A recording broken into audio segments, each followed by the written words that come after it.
Chapter 4:10. Bang. His foot slammed into Dietrich's jaw, catapulting him once again towards the far end of the dome. Pieces of teeth and blood flew out of his mouth as his body spun severally in midair before slamming head-on into the barrier.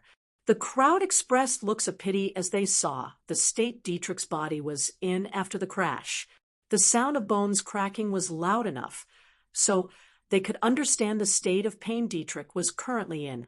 Once again, Gustav created an overbearing and majestic atmosphere. Dietrich was someone who lasted longer than a lot of special class cadets in the accumulation of Serhavo, yet he was still beaten quite easily. Gustav turned around and started moving towards the far end of the battle ring. When he got there, he was about to step forward to leave the ring, but he noticed that the dome hadn't been lifted yet.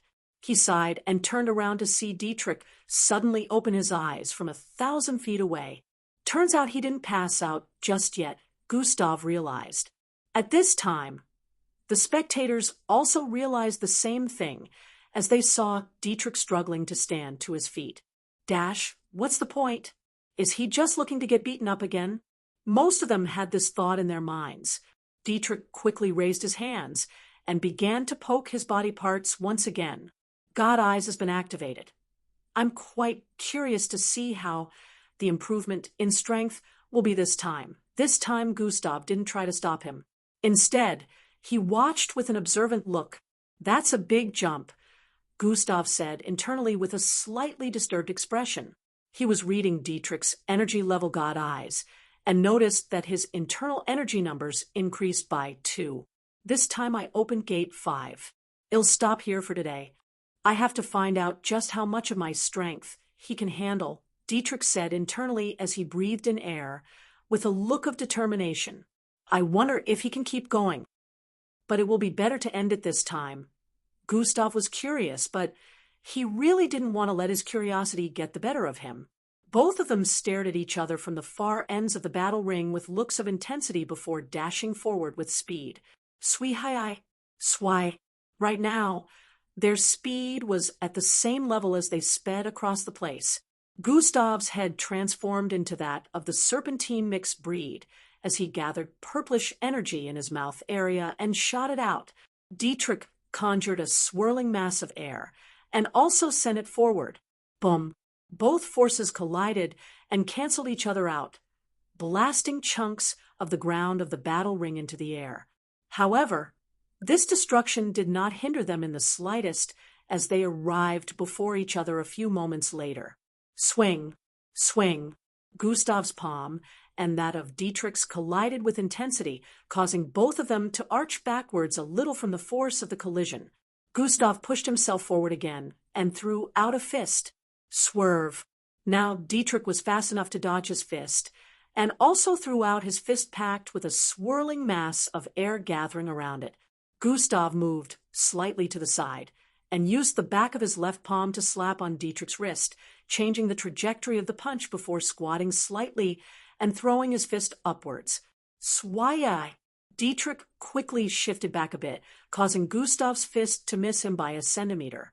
However, the instant Gustav's fist missed, he pushed forward his elbow, which ended up slamming into Dietrich's nose. Bam! Dietrich moaned in pain, but as his back arched backwards due to the hit, he grabbed hold of Gustav's hand. Swee-hi! His arm was suddenly surrounded by a massive swirling pool of air, which pulled him towards the side and slammed him into the ground. Gustav was taken by surprise with that attack, and instantly enlarged his body before the swirling air could toss his body around again. Swee-hi! He kicked out instantly, causing his leg to slam into Dietrich's body. Fwum! Dietrich's body was once again sent flying through the air. However, unlike the last time, he didn't seem to have sustained any big injuries as he did a flip in midair and landed on his feet, several hundred feet backwards. Gustav's deactivated size manipulation after getting rid of the swirling air. Still, now he had lost another 1,000 energy points. His strength is now very close to mine without any other added activations, Gustav noted. They lunged at each other again, and once more, fierce blows were thrown. Bang! Bang, bang, bang. Although Dietrich was holding on better than the previous times, Gustav would still occasionally land hits on him, so he sustained little injuries over time. Sprint has been activated. Gustav finally activated Sprint, increasing his speed by 2 times. Swoosh. Dietrich was unable to follow his attacks anymore at this point. Bang. Gustav landed a clean hit on his gut with his leg before dashing forward again. Swee-hi-hi.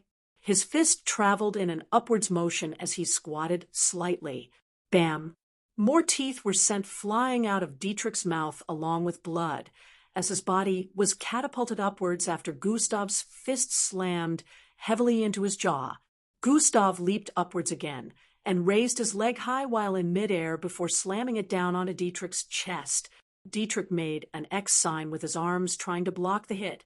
However, the instant collision was made. KRHHYKKK. His arms were smashed apart as the kick slammed head onto his chest, sending him spiraling down as his chest caved in, and he coughed out blood. Bang. Dietrich once again slammed onto the ground of the battle ring. The instant his body bounced back up from the collision, Gustav landed on the ground. Everything around him slowed down as he stared at Dietrich's body ascending slowly from the cracked ground after colliding with it. His mouth was opened, and his eyes slightly widened as blood shot out of different places from his body. Combination has been activated. Sprint plus dash. Chapter 411. Sprint plus dash. The instant he reached out and took a step forward, the place vibrated. He grabbed onto Dietrich's head and raised his body high before slamming it into the ground and dashing forward. Bang. KRHHHH. The ground was being split open as Gustav ran across the place while burying Dietrich's head in the ground. He reached a part of the ring and leaped upwards. He arrived at over 500 feet in the air, while still holding on to Dietrich's body. As he reached the limit in the air and started free-falling, he held Dietrich's head and pointed it downwards as they fell. Bang! He brutally slammed his body into the ground, creating a 3-feet-deep crater. Dust and debris scattered across the place, reducing the visuality of the environment around the battle ring. The spectators couldn't see through the dust and debris. They were curious since they couldn't hear any more sounds. After a few seconds, the dust covering everywhere began to reduce. They noticed a silhouette walking out of the dust-filled area, and, as expected, it was Gustav. He was currently moving towards the other end of the battle ring. The dome covering the ring had been deactivated. When the dust cleared completely, everyone could see Dietrich's unconscious body buried at the bottom of the 3-feet-deep craters. His body was covered in bloodstains, and his mouth was wide open with only a few visible teeth and many gaps left. Dietrich was actually very suave and handsome-looking, but at the moment, no one was able to trace his current look to his initial look. He also happened to be quite popular among the cadets due to his high ranking and magnanimous behavior. They had expected that he would be defeated, but not in this particularly disgraceful manner. However, when they thought about it, they realized that every cadet Gustav had fought today was defeated in the most brutal and disgraceful manner. Gustav was the type that wouldn't stop until he was sure he had totally destroyed whatever was standing in his way. His determination to utterly crush his opponents made his battles brutal. Even after his attacks had caused a lot of damage, he would still continue until he was sure that whatever he was battling with would stay down, leaving it or them in a state of inability to battle. If this was a real-life scenario, everyone could tell that Dietrich and the others would be dead by now. Gustav arrived in his seat later on. He made use of atomic disintegration to remove the bloodstains on his hands and some parts of his body. Of course, the medical team had started treating Dietrich, who happened to have the most serious injuries among all the cadets Gustav had battled today. Because Gustav took a lot of time fighting Dietrich because other battles had already ended, Ealdris also won his duel as expected and didn't take as much time as the others. Everyone that fought Ealdris today realized that the power of their attacks reduced in his presence. None of them knew exactly what his bloodline ability was. Still, the reduction in power of their attacks was something they realized. He still didn't open his eyes when fighting anyone. His attacks were usually gentle and less brutal like that of Gustav. However, they always packed quite the punch. The last opponent he battled was laid out in 3 hits. Minutes later, Falco also had his last duel. As expected, his alter ego totally ended the battle in a short duration. Since this was literally the last bout, and some cadets had already fought their last duel for the day, the event was slowly ending. However, Elevra still hadn't had her duel yet. Among all the other duels with the special class cadets, asides Gustav, Falco, and Chad were also quite brutal to their opponents, soliciting fear in many of the normal cadets' minds. Chad didn't even activate his bloodline throughout the battles. He defeated his opponents quite easily. Right now, he had just left the battle ring after the last opponent failed to show up. Gustav was particularly focused on this turn because Angie was battling a tricky opponent. This normal cadet was able to turn any part of the ground into an explosive.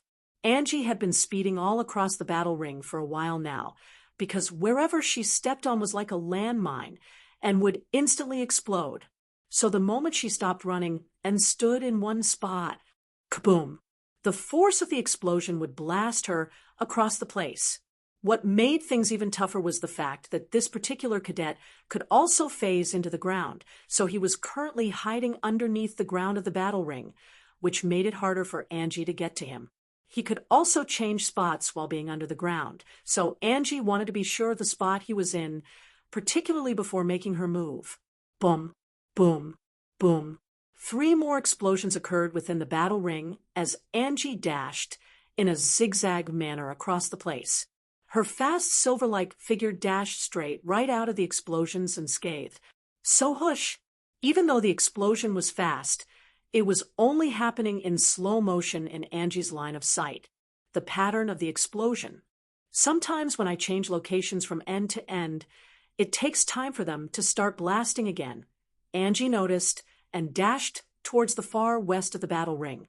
She arrived at around 2,000 feet away from her location. And just as she had noted, the explosion didn't happen for the next 3.5 seconds before it started blasting out again. She would purposely slow down her speed and go faster again. All this was so she could confirm her theory.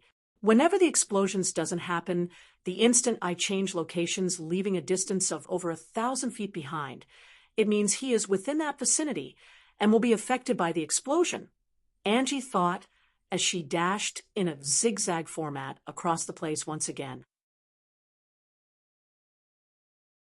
Chapter 4:12. Her third horn suddenly grew from her head as her speed increased exponentially. Phewnsh! Her speed was causing air splits across the place. Whitish energy gathered around her body in a circular format as she moved across the place. The cadets spectating had widened eyes as they noticed her speed, and wondered what the whitish energy gathering around her was. As she arrived at the southeastern side of the ring, where the edge was, she prepared herself to dash towards the far north side of the ring. Boom, boom, boom. The explosions were still happening around her here. He should be somewhere around there right now, she assumed as she dashed forward with speed. Still carrying the circular mass of whitish energy surrounding her as she moved, Angie arrived at the far northern side of the ring. The instant she noticed the explosion delayed for 1 second, she released the whitish energy gathered around her figure. Thwaiwaya, Shuram. It was like an epitome of destruction as the whitish energy spread across the place, destroying the entire vicinity around her. The grounds were split open and disintegrated as the whitish energy touched them. Kaier. There was a loud scream in the vicinity a moment later as the body of a person was sent flying outwards. The whitish energy covered the entirety of the battle ring before it disappeared. The body that flew outwards earlier had slammed into the barrier, and the person had fallen unconscious. Angie stood in place as she opened her eyes and looked around. Where she was currently standing was the only place in the entire battle ring that was still intact. It was practically like an extended pole at the moment, since the rest of the vicinity had been leveled by over 7 feet. Everything around her had caved in. It has gotten more powerful? Even Angie was surprised at the strength of this move because formerly it wasn't this strong. The cadets in the vicinity had wide open mouths. Most of them had no idea that she could do this. They thought she was just a mixed blood with super speed. The cadet she was battling with was laid out on the floor several thousand feet away, naked. His uniform, along with the protective vest he wore underneath, had been completely incinerated, and he was covered in injury and blood. The spectating cadets had open mouths as they stared at the destruction. Dash, how is she not top 10? One of them voiced out with a disbelieving look, chatter, chatter, chatter. The whole place became quite noisy as the spectators spoke to each other. Angie, who had won her battle, still stood in place with widened eyes as she stared in the direction of the unconscious body. Her body trembled slightly as her sight turned a little blurry. She breathed in and out profusely before falling to her knees. Blurg. Angie started vomiting out the contents of her stomach. Gasp. Dash, what's wrong with her? Dash, hey, is she sick or something? The cadets spectating wondered out loud as they noticed this. Gustav stood to his feet with a worried expression while staring at the platform area. Swov, an officer dived into the battle ring to attend to her. In a few seconds, he brought her out of the ring with him. It still looked like she was in a dizzy state. The other cadet, too, was also taken off the battle ring and was attended to by the medical personnel. They still couldn't believe so much destruction could be caused by a first-year cadet. The ground started to mend themselves back as the orb floating above started displaying different images once again. Gustav sat down back once again. Looks like you still care. He laughed lightly and spoke the moment Gustav took his seat. What? Gustav exclaimed with a look of confusion. Didn't you say that you would no longer care about her? He responded with a cheeky smile. I don't, Gustav denied, and closed his eyes before resting his back against the chair. Of course you don't, he kept laughing. Minutes went by, and finally, the last turn came. It was finally Elevra's time to duel. Since she had just one challenger, this was her first and last battle for today. The eyes of everyone spectating were focused on her as she walked down from the west area of the spectators' corner. It was as if the others, who also had their turns now, had turned invisible. Only she hugged the spotlight at the moment. She arrived in one of the battle rings after a few moments and waited for her challenger to arrive. In a few seconds, a cadet with spiky orange-colored hair walked into the stage. He had a kind of goofy vibe as he stared at Elevra with a smile. Don't go easy on me. I believe my rival is stronger than you are, he voiced out. Elevra raised one eyebrow up with a look of confusion as she heard that. Your rival? She questioned. Back in the spectators' area, Gustav, Timmy, Angie, Matilda, and Falco had surprised expressions on their faces as they noticed the opponent. Ria, they all voiced out with looks of disbelief. That idiot! Timmy's face palmed from his location while shaking his head with a look of pity. Out of everyone to challenge, he decided to go for her? What is he smoking? He voiced out loud. Elevra and Ria gazed at each other for a while before the go-ahead was given. Begin!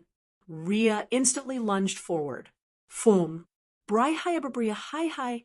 The instant Ria stomped on the floor, it parted way and opened up. Pieces of the ground began to pull towards him and wrap around his body as he dashed forward. Just as he arrived in front of Elevra, his entire body had been covered by rocky hardness. Take this, he voiced out as he punched forward towards her. Elevra touched her head tie. No, that would be an overkill, she said to herself before smoothly swerving to the side to dodge Ria's first attack. Chapter 4:13. Elevra touched her head tie. No, that would be an overkill, she said to herself before smoothly swerving to the side to dodge Ria's first attack. Fum! The rock-like fist passed by Elevra's side as she moved away. Ria gritted his teeth as he retracted his fist and threw out another one as quickly as he could. Elevra slowly descended and shifted to the side, causing the fist to pass over her head. Swee. Elevra kept moving back and forth, left and right across the place, dodging every of Ria's attacks. Her movement was both fluid and fast. It was almost like she was dancing as she dodged with ease. Ria was starting to get frustrated after throwing fists and kicks for the last 2 minutes without managing to land one. He was getting even more frustrated at the fact that Elevra didn't even retort in any manner. Hi! Ria screamed out as he suddenly stomped his feet on the ground again, causing the battle ring to tremble. Gru, fwy. The ground surrounding Elevra's feet suddenly caved in, and her legs were instantly covered up by rocks and held in place. Swisush! Ria suddenly dashed forward after Elevra's feet had been trapped by the solid ground. Fum! He leaped up and threw a flying kick towards her belly region. Why? Elevra suddenly bent backwards with speed, causing her back to nearly touch the ground as she dodged Ria's kick. Ria's eyes widened slightly as he leaped over her and landed on the ground behind her after missing. He suddenly turned around with speed, swinging out his leg towards her body that was still bent backwards. Elevra straightened herself like a pole at that moment with speed. Once again, Ria missed and threw out a fist towards Elevra again in compensation. Even while being trapped by the ground, she twisted to the side, dodging his fists once again. The cadets spectating had shocked looks on their faces. Even after trapping her, Ria could not land a hit. He threw fists at her several times, but her flexibility allowed her to dodge in ways that seemed impossible. Ria descended at that moment and swung out his rocky leg towards hers. It was at this moment that Elevra pulled her left leg forcefully from the rocky entrapment on the ground. Grhiai! As Ria's massive right leg swept forward, Elevra's left leg had already been raised up. The instant it swept underneath her raised left leg, Elevra suddenly brought her leg down with force. Bam! A loud sound reverberated across the place as Elevra's left foot stomped on Ria's right leg forcefully, holding it in place. Ria groaned as he felt the pain from his legs, even though they were covered by rocks. The instant she stomped on his leg, Ria's body was trapped in place on the ground, and Elevra proceeded to pull out her second leg from the entrapment before swinging it forward with speed. Bang! Her right leg crashed into Ria's chest, sending him flying into the distance. The rocks around that part of his body crumbled to pieces as he flew across the air, spitting out blood. Ria slammed into the barrier on the other side and fell to the ground afterwards. The crowd was not surprised at the current outcome, but they were still wowed by her strength. Ria's line of sight turned blurry as he raised his head up and stared at Elevra's moving figure in the distance. Stand down. Don't embarrass yourself any further, she said with a kind but dominant voice as she walked forward. HNG, Ria groaned and spat out blood to the side before pushing himself up. He cleaned his mouth and nose of the blood leaking out. Who do you think you are to tell me that?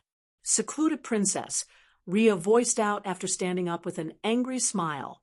Elevra's facial expression changed slightly as she heard that. Don't call me that, she voiced out. I will call you whatever the hell I damn want, Ria said before stomping his feet on the ground again to reinforce his rocky suit. Ria swiped his arms forward, causing the ground on both sides of Elevra to suddenly pull out and form walls. Pa! He slapped his palms together, causing the walls to close up with force, with Elevra within. Ria smiled after the successful sneak attack, but in the next second, his smile froze. Bang! Both walls were suddenly smashed apart as Elevra appeared from within the dust created and scathed. You'll have to do better than that to cause me harm, she said provocatively as she kept walking forward. Rhea gritted his teeth and dashed forward while stretching out his right hand. CRRYHHKK. CRRYHHKK. The ground below once again began to crack open, and rock fragments floated into the air as if being pulled by something. Bam, bam, bam, bam. The rocks slammed into each other and merged, forming a gigantic boulder full of cracks that kept increasing in size as Rhea dashed forward. The rocks, fragments, and broken parts of the battle ring were still being pulled upwards. In a matter of a few seconds, it had become as massive as a building. Rhea suddenly leaped up with speed and spun in the air before landing a very heavy kick on the massive building-like boulder. Bang! The massive boulder traveled forward with intense speed and velocity towards Elevra, who was a few thousand feet ahead. Fwye. As Rhea landed on the ground, he squatted slightly and put both his arms on his right. His face squeezed up with intensity as he pushed his hands forward with force. The rock suddenly transformed into black color as its speed suddenly multiplied by 2. The entire vicinity turned hot the instant this happened. Elevra was surprised at the sudden acceleration of the rock, which was only about 50 feet away when it transformed, and its speed suddenly doubled. It arrived in front of her in an instant, causing the temperature of her vicinity to increase with intensity as her uniform started peeling off. Chapter 4:14. Elevra's arms suddenly emitted a mysterious purplish glow as she pushed her palms forward. Bang! Rhea smiled as he imagined the rock crashing into her from his point of view, since it kept moving forward with speed even after arriving before her. Meanwhile, Elevra was currently sliding back as her legs dug into the ground, causing a line of cracks to appear due to the immense force of the rock, which was still pushing her backwards. Elevra, seeing that this wasn't working, raised her right leg up as she slid back and stomped it on the ground with force. Bang! Her leg broke apart, that part of the battle ring, digging 3 feet into the ground as she clenched tightly into the hot building-sized boulder. She firmly stood her ground and raised the boulder up above her head, preventing it from going further forward. Rhea's eyes widened as he stared at Elevra up ahead, lifting the massive building-like boulder he created. He was filled with frustration as he raised his hand and made a falling gesture. Elevra suddenly felt the weight of the rock multiply by 2, pressing down on her immensely. Her legs buckled a bit as she was surprised by the sudden weight increase. Grhai! The battle ring was being leveled due to this, causing cracks to spread all over the place from her position as her legs began to sink into the ground since it was giving way. The cadets witnessing the battle realized that Rhea was also quite strong, since he could manipulate rocks however he felt. To everyone's surprise, Elevra raised her right foot and put it forward before raising her left and putting it in front of her right. She walked out of the ditch, still carrying the massive building-like boulder.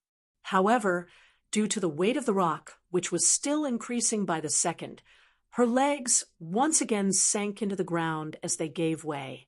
Rhea stomped his feet on the ground once more, causing the ground to wrap and tighten around Elevra's legs. Elevra was once again trapped with the massive load she was also carrying.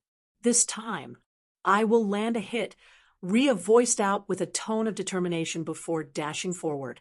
"So hush." Elevra stared at his frame as he made a beeline towards her. Rhea had his right arm arched back to the limit as he prepared to land a heavy hit on Elevra. The instant he arrived in front of her, he swung out his fist fiercely. However, at the same moment, Elevra also started bringing down the heavy building-like boulder she was lifting with force. The boulder descended with heavy pressure upon Rhea as he swung out his fist.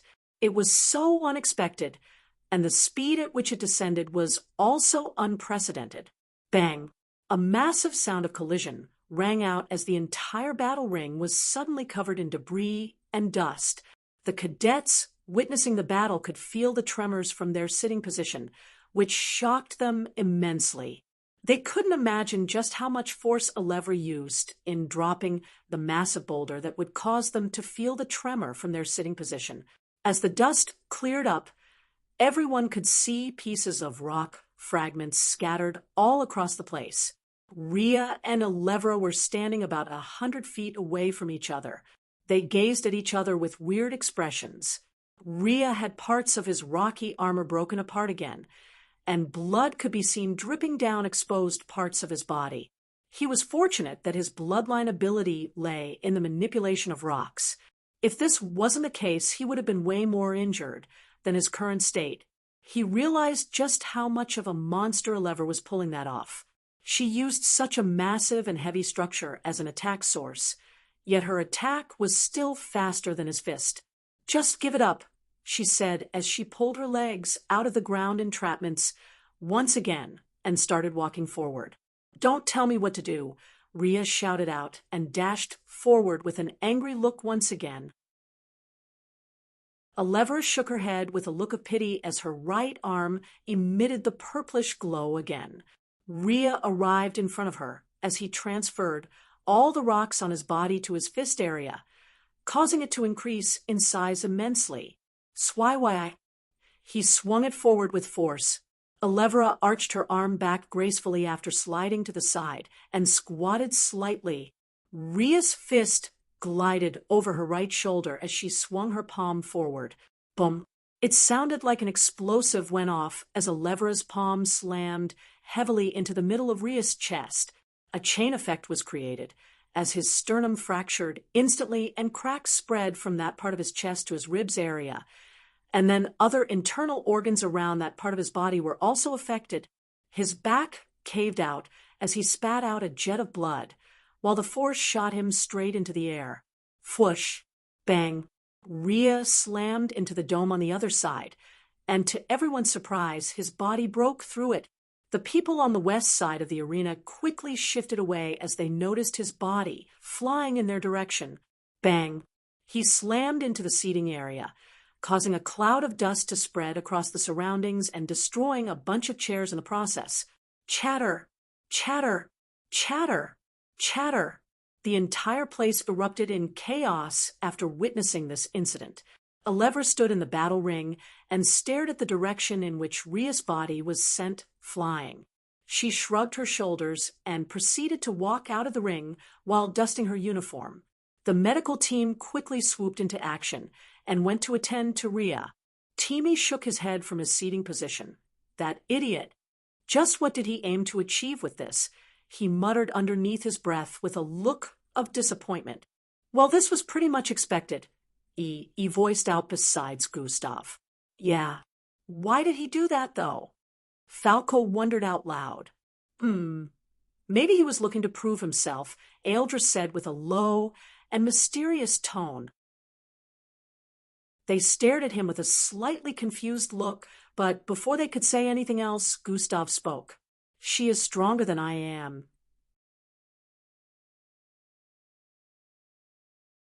Chapter 415. They stared at him with a slightly confused look, but before they could say anything else, Gustav spoke. "She is stronger than I am." And Falco turned to stare at Gustav as they heard him say that with looks of surprise, "But the probability of her defeating me is 50-50. Gustav added, "I can't really predict how things will end up eventually," Gustav explained. They realized that Gustav was talking about the physical aspect with this little explanation of his, that attack of hers. She barely used 60% of her original arm force. Gustav had been watching the battle between her and Rhea with god eyes, so he could practically see how the energy within their bodies circulated. Eldris wasn't surprised to hear this, since he knew firsthand just how monstrous Alevra's strength was. She was the first special class cadet to reach the Gilbert rank, and it had only been a month since they arrived here, and she was way more powerful than a normal first or second step Gilbert ranked mixed blood would be. Gustav was interested in sparring with Alevra one of these days. He felt like he might have truly found a peer on his level besides Falco, and Eldris, although he decided he wouldn't be the one to initiate it since right now he had more important things to worry about. Endrick was back. He had to secretly train Vera on the usage of her original ability and was still in the process of doing research about her origins. He found out that her cousins Damon and Grimm were true mixed bloods, which had him wondering why she was the odd one out in the family. Also, Angie was practically going through some kind of internal issue at the moment after inflicting more damage than intended on her opponent. This is the first time she attacked without holding out. She didn't kill, but she already can't bear the feeling that comes with inflicting such damage on a person. This might be tougher than I thought, but this is a good start, Gustav said internally with a contemplative look. In a few more minutes, the special class duel ended. It was a really crazy experience because many of the cadets didn't expect most of the scenarios they had witnessed here today. One normal cadet had managed to become a special class cadet today, and another one had managed to bring their battle to a tie. At the moment, Glade and Havrina had been treated. They were still out of energy, but their injuries had been treated. Officer Cole walked up to the platform to address the crowd of cadets. He mentioned that Timmy would now take the spot of the special class cadet he defeated, and also mentioned the new update of the first-year rankings. Top 400 first years. 1.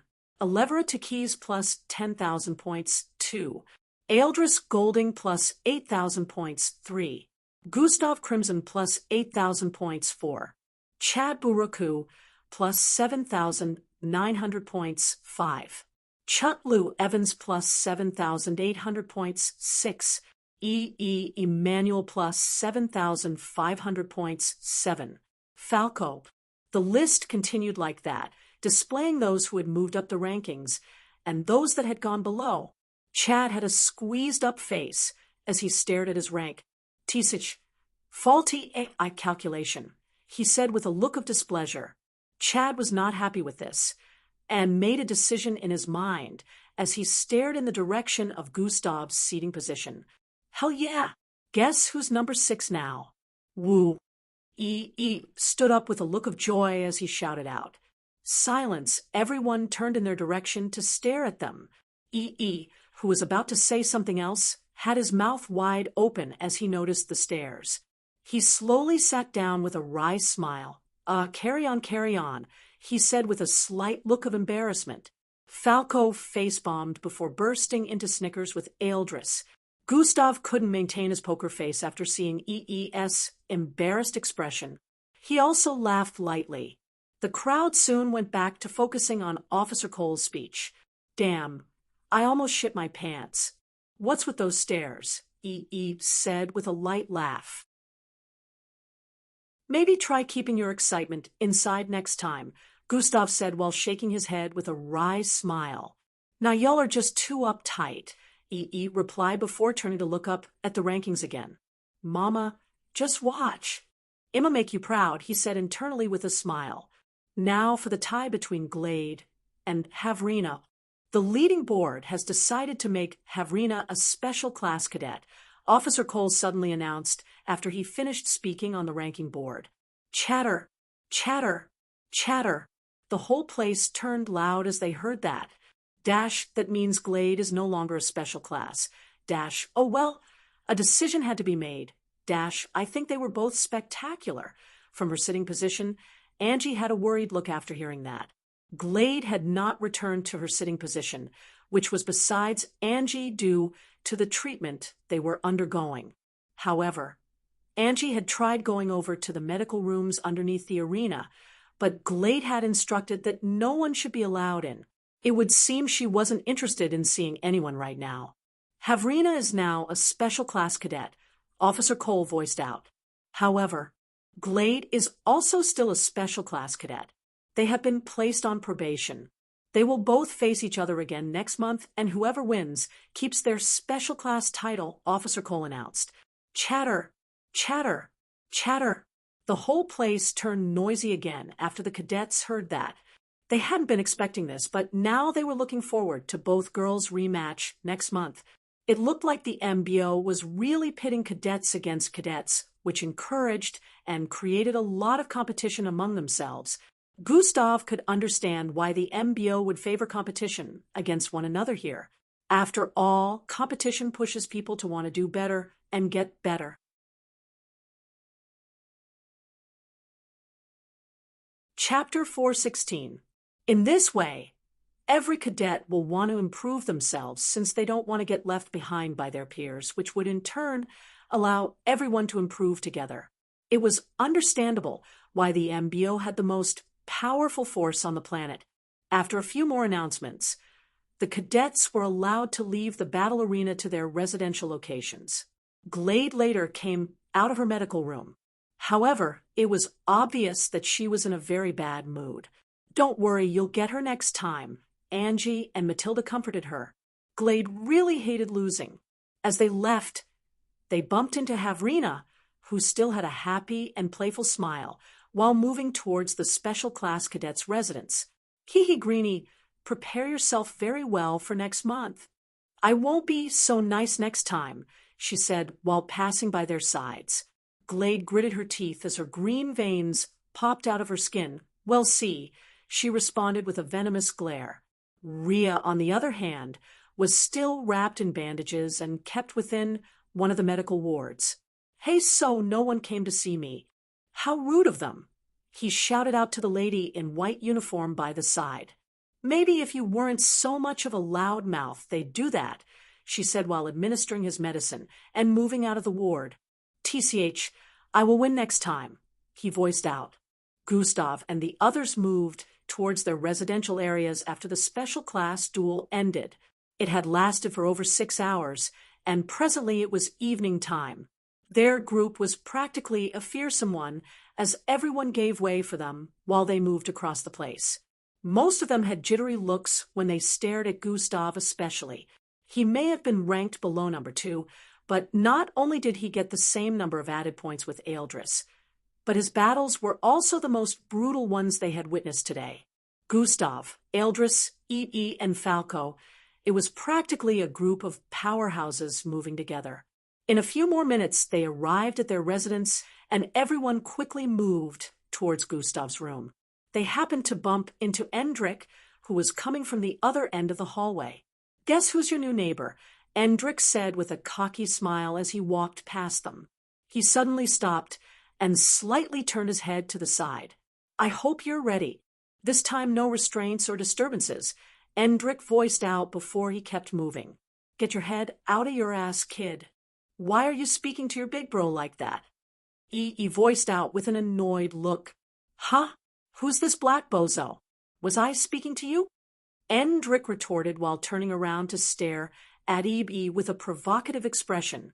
"Yo, looks like this kid ain't got no—" Before E.E. could complete his retort, Gustav interrupted. "E.E., don't bother. I'll handle it myself," Gustav said as he turned around and walked towards Endrick. "Looks like you didn't learn nothing, kid," Gustav said while staring into Endrick's eyes intensely. "Pa!" Gustav suddenly placed his hand on Endrick's right shoulder. It looked normal, but it was actually a hard slap that nearly popped Endrick's shoulder out of its socket, causing him to tremble slightly. "All right, then. The next time will be the last time," Gustav said before taking his hand off Endrick's shoulder and turning around.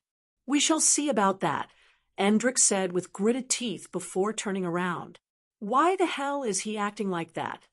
E.E. asked with a disappointed look. "Long story." "Also don't call him my brother anymore," Gustav said before walking forward. E.E. was confused with the way things were and started asking, but Gustav didn't say anything because he was actually speaking with the system in his mind. "Did you sense that?" Gustav asked. "I did. Something's up with him. This encounter is not nearly enough to figure things out. I'll scan him more when you make contact with him next time," the system responded. "Why are y'all following me?" Gustav asked as he arrived in front of his room door and turned around to stare at E.E., Eldris, and Falco. "I'm hungry," E.E. said with a famished look while rubbing his belly. Me too," Eldris and Falco voiced out one after the other. "Well, go cook something in your damn apartments for goodness sake," Gustav said while pushing his door open. Before he could close his door, all 3 of them dashed in. Swoosh! Swoosh, swoosh, bang. It turned out he had just banged the door for nothing. Gustav turned around to stare at the three of them in his living room. Falco's alter ego had taken over at this moment. "Go prepare something nice for me in the kitchen, you lowly weakling," he voiced out. "You four are hopeless," Gustav said while shaking his head. Within a small dark room, a spherical projection displaying the image of a person floated in the middle, making the dark room a little less dim. "According to your report, they both lasted more than 3 hours," the person in the image asked. "Yes, sire." This is the first time any cadet had managed to break the 3 hours record the young miss set years back. And this time it's two of them, within the dark enclosed room. The silhouette standing in front of the projection responded. "Amazing. These two, you have to keep your eyes on them, especially the boy. Not only is he connected to her, but according to Mag, he's also trying to hide the full extent of his capabilities." The person in the projection spoke, once again with a mysterious but intrigued and slightly excited tone. "Yes, I will make sure to keep observing him. The green asset has also been doing her own fair share of the observation work. She has given me a lot of exclusive info about him." The silhouette responded. "Good, good. She will do well to continue her task, or she will be stripped of her status," the person in the projection said with a condescending tone. "Now don't forget to send me the medical results after they have undergone the bloodline strengthening session," the person within the projection added before disappearing. "Yes, sire." The silhouette bowed slightly as he spoke before turning around to leave the darkroom.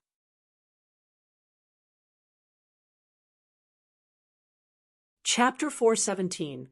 "Yes, sire." The silhouette bowed slightly as he spoke before turning around to leave the darkroom. Just like that, a few days went by. The hype and constant discussions about the cadet challenge battles were not dying down anytime soon. It remained a widely discussed event all over the MBO camp. It was even discussed amongst the seniors who were in attendance. Even though the second years were stronger and could perform better presently, they were still astonished by the strength of the first years. They could recall that they weren't as powerful back then. During these past few days, the cadets had continued their morning routine with their bloodlines sealed. They had thought the morning routine would change or stop, but they had thought wrong. Officer Bryant explained to them that if they wanted improvement on the expansion of their bloodline channel points, it was necessary to maintain the routine for at least a year or more. The special class cadets had been informed that they would be undergoing bloodline strengthening by Friday, which was only 2 days away. On this particular day, the weather was very cold. The first years had woken up for their morning routine, but then the rain started to pour. Tra, tra, tra, tra, tra. Crystalline-looking droplets of waters fell from the sky, repeatedly showering the residential areas, roads, and practically every area of the MBO camp, causing the fog to spread across the place. It was still some minutes past 5 a.m., so obviously the skies were dark. However, the coldness of the environment, along with the slightly heavy rain, had the cadets wondering if the morning routine was still going to hold. To their disappointment, the alarm still rang out by 30 minutes past 5 a.m. They rushed towards the starting point the instant they heard it underneath the pouring rain. Gustav and the others made use of EES vortexes to arrive there promptly. A massive circular structure with flat surfaces was floating above the starting point. Officer Bryant, along with his 2 assistant instructors, were waiting for their arrival. A lot of cadets were there already waiting. The rain was unable to touch them underneath this massive circular structure, for unknown reasons. Even the winds couldn't infiltrate this vicinity, regardless of the cold. The cadets were unaffected since they were all-powerful, but they couldn't imagine how bad it was going to be when their bloodlines got sealed. "Well, you guys didn't think the drill wasn't going to continue, did you?" Officer Bryant voiced out with a burst of light laughter. Some of the cadets' faces paled slightly after hearing that. "The weather is going to make it even more fun. Let's see how long y'all are going to take," he said before dashing forward. Pa, Pa, pa. Slaps rang out as Officer Bryant went about the place, putting seals on the cadets once again. The instant they lost their bloodlines, everyone felt the cold seep into their bodies due to the weather. Dash, damn, I didn't know it was going to be this bad. Dash, oh my, we're supposed to scale through those landscapes in the state. Dash, this is impossible. The voices of the cadets complaining in the background could be heard. Ha ha, now we'll be here waiting. Good luck to y'all, Officer Bryant said with a loud and dismissive tone. The timer began again, counting down from 3 hours. Even though most of the cadets were reluctant, they had no choice but to obey. Ta, ta, ta, ta, ta. The sounds of footsteps stomping all over the wet and muddy grounds reverberated across the place as the cadets ran towards the direction of the forest. The wind blew fiercely from time to time, making some cadets shiver subconsciously as they ran. In a few seconds, some of them had been soaked by the rain from head to toe. They were struggling to see up ahead due to the reduced visuality from the excess fog covering the environment. Gustav dashed across the forest of dense trees along with everyone else. This wasn't a race of speed now. To him, it was more of a race of endurance. Gustav made sure to observe his surroundings with utmost caution as he darted across the forest. Occasionally, cadets would collide with trees since they couldn't see the environment properly. Also, a lot of cadets were falling into traps due to the distorted view of the environment. Swoof.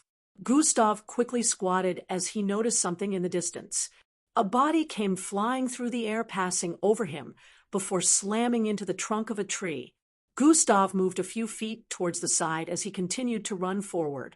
More and more cadets gained injuries as they fell to different kinds of traps that they would have been able to avoid on a normal day. Gustav, at this point, had his hair falling as it stuck to his face and ran down his neck due to being wet. His uniform stuck to his body and water kept running down his face. Misty-colored air oozed out of his nose as he ran forward. A few minutes later, he arrived in front of the mountain area and started to climb along with many others. There was not much gap between cadets in front this time. However, there were still hundreds of cadets behind in the forest area trying to find their way here. Most of them were even going in the wrong direction without realizing. In about 20 minutes more, cadets that had climbed started to experience difficulties in holding onto the pieces of rocks piercing out of the rocky mountain. The rain had made them slippery, and now that their grip strength had reduced, they could barely hold on tightly to it. It's just a matter of time Before Gustav could complete his thought process, a scream was heard below. Someone's fingers slipped when they grabbed onto a piece of rock above them to climb higher. Luckily for them, it was only about 20 feet above ground level. Gustav shook his head as he continued climbing upwards after a short break. He predicted that only about half of the cadets would be able to scale this mountain today.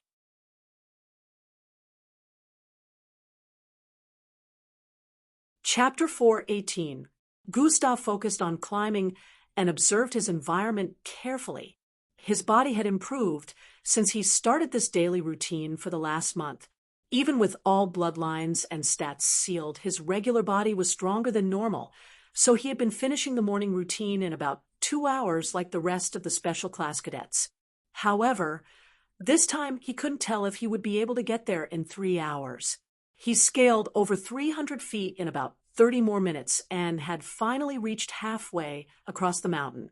The rain was still pouring crazily, and one of the cadets almost got struck by a lightning bolt a few minutes earlier.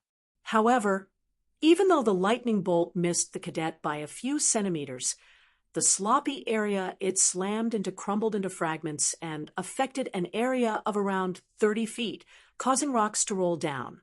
The cadet fell along with the rocks that pulled out of the mountain and slammed into several cadets climbing downwards. Some cadets also got slammed by the rolling rocks and instantly passed out due to the heavy force. Fortunately, the flying mechanical drones with arms saved those who were spiraling downwards due to the rocks that slammed into them.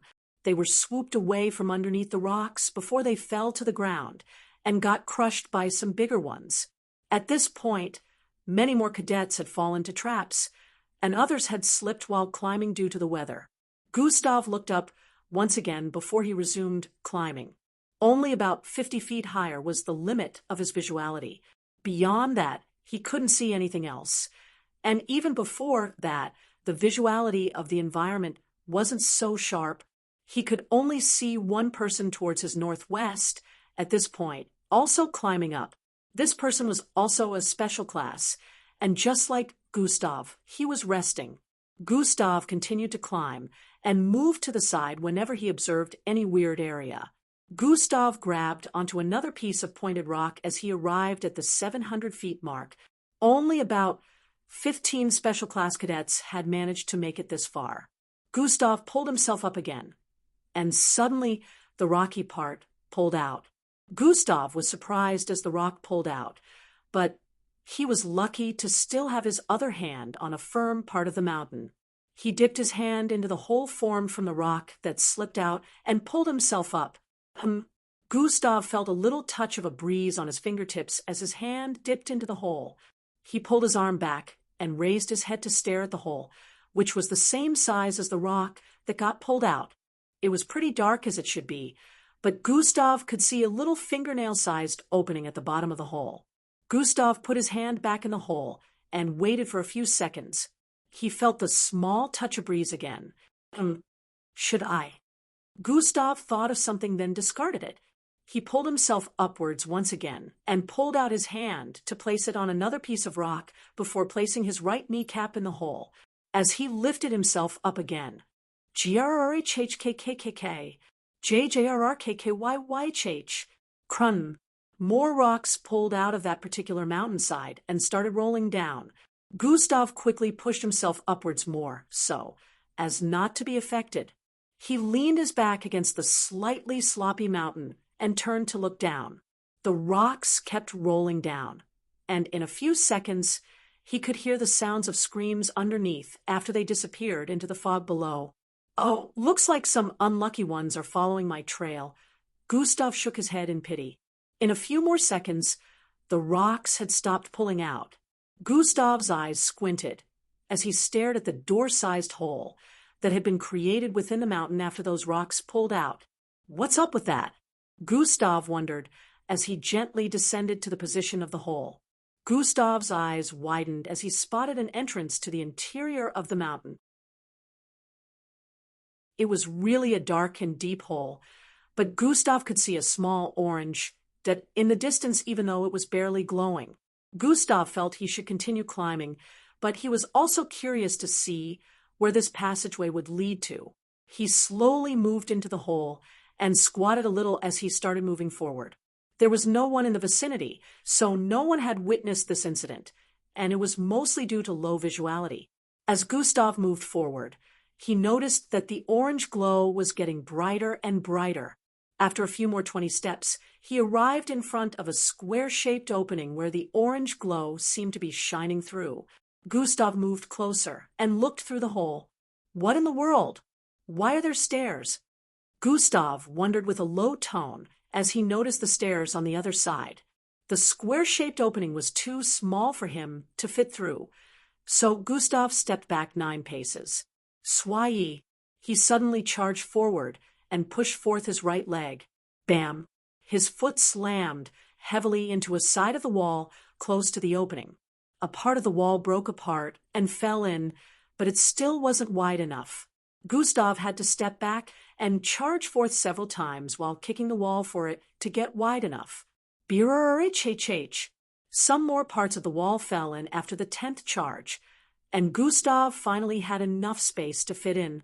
He slightly lowered his body and pushed himself into the hole. Upon arriving on the other side, Gustav found himself on a 50 feet wide stairway that went as high as the eyes could see. On the walls ahead and below, small orange-colored crystals could be seen protruding out of different areas. Each of these crystals had a small light glow that brightened up the dark stairway. Gustav now understood where the orange glow was coming from. What is this? Gustav wondered as he looked around. could it be that this stairway leads to the top of the mountain?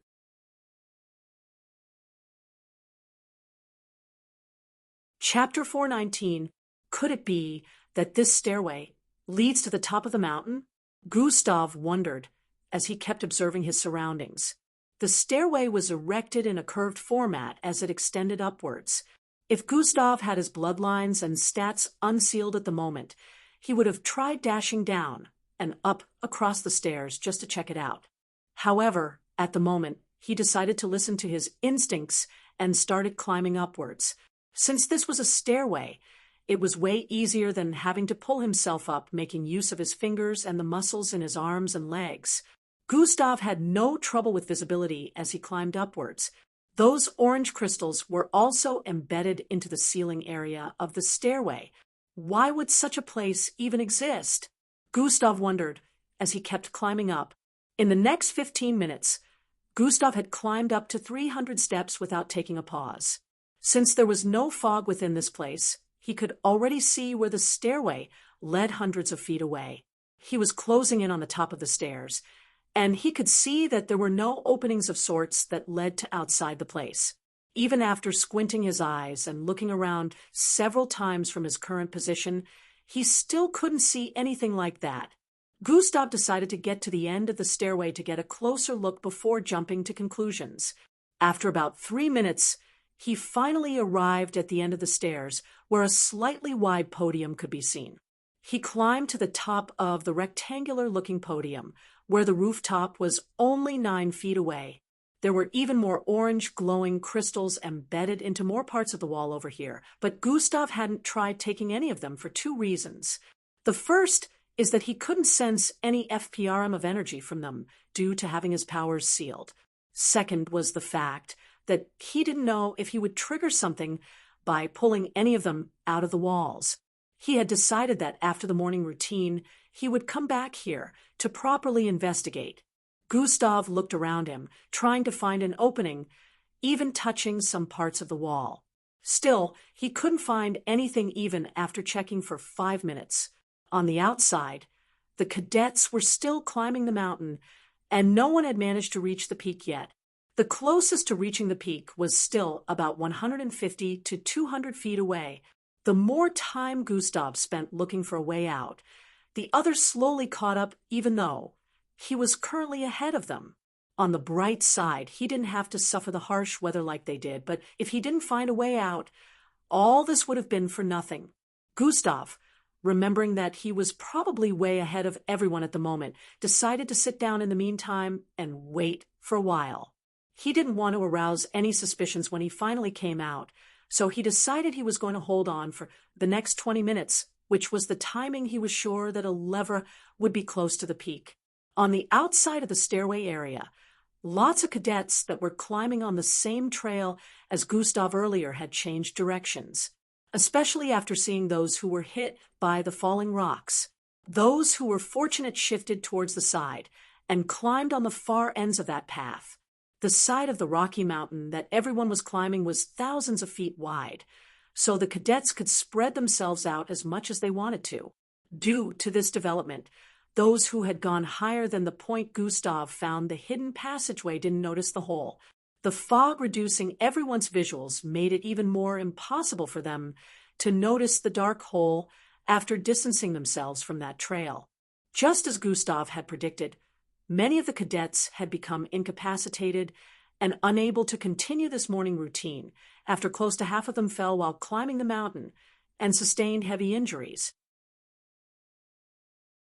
Most special class were only a few hundred feet from reaching the top at this moment. Everyone was soaking wet with both raindrops and their sweats, which had mixed together. After 20 minutes more had gone by, Gustav finally stood up. He literally had a timer in his brain. Even though his stats were locked, his normal intelligence was still quite high, so knowing how much time had gone by was easy for him if he truly wanted to pay attention to that. Gustav had been looking around for 20 minutes. Although he couldn't find any passageway, still he already noticed something off. The same orange crystals he decided not to touch had grabbed his attention now. Every one of them had a certain proportion to them, and all glowed. He had studied the brightness of their glow based on each of their sizes and noticed that one was off. Every smaller-sized orange crystal glowed brighter than the bigger-sized ones except for a particular one. This one close to the ground on the east side was smaller, but dimmer than the others of the same size. The crystals were always in a kind of group protruding from the wall. He had never seen any group lumped together that was below 6 in number, but this particular one only had 3.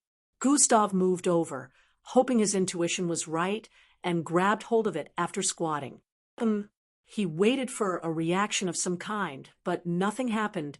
Gustav gently shook one of the crystal like he was trying to pull it out from the wall when it suddenly descended down like a lever. KRRYHHCCHHH. The place vibrated intensely, causing Gustav to nearly lose his balance. TSSSHHHHH. The ceiling area above suddenly separated like a door. Gugum. A massive opening that led to the top of the mountain appeared above Gustav.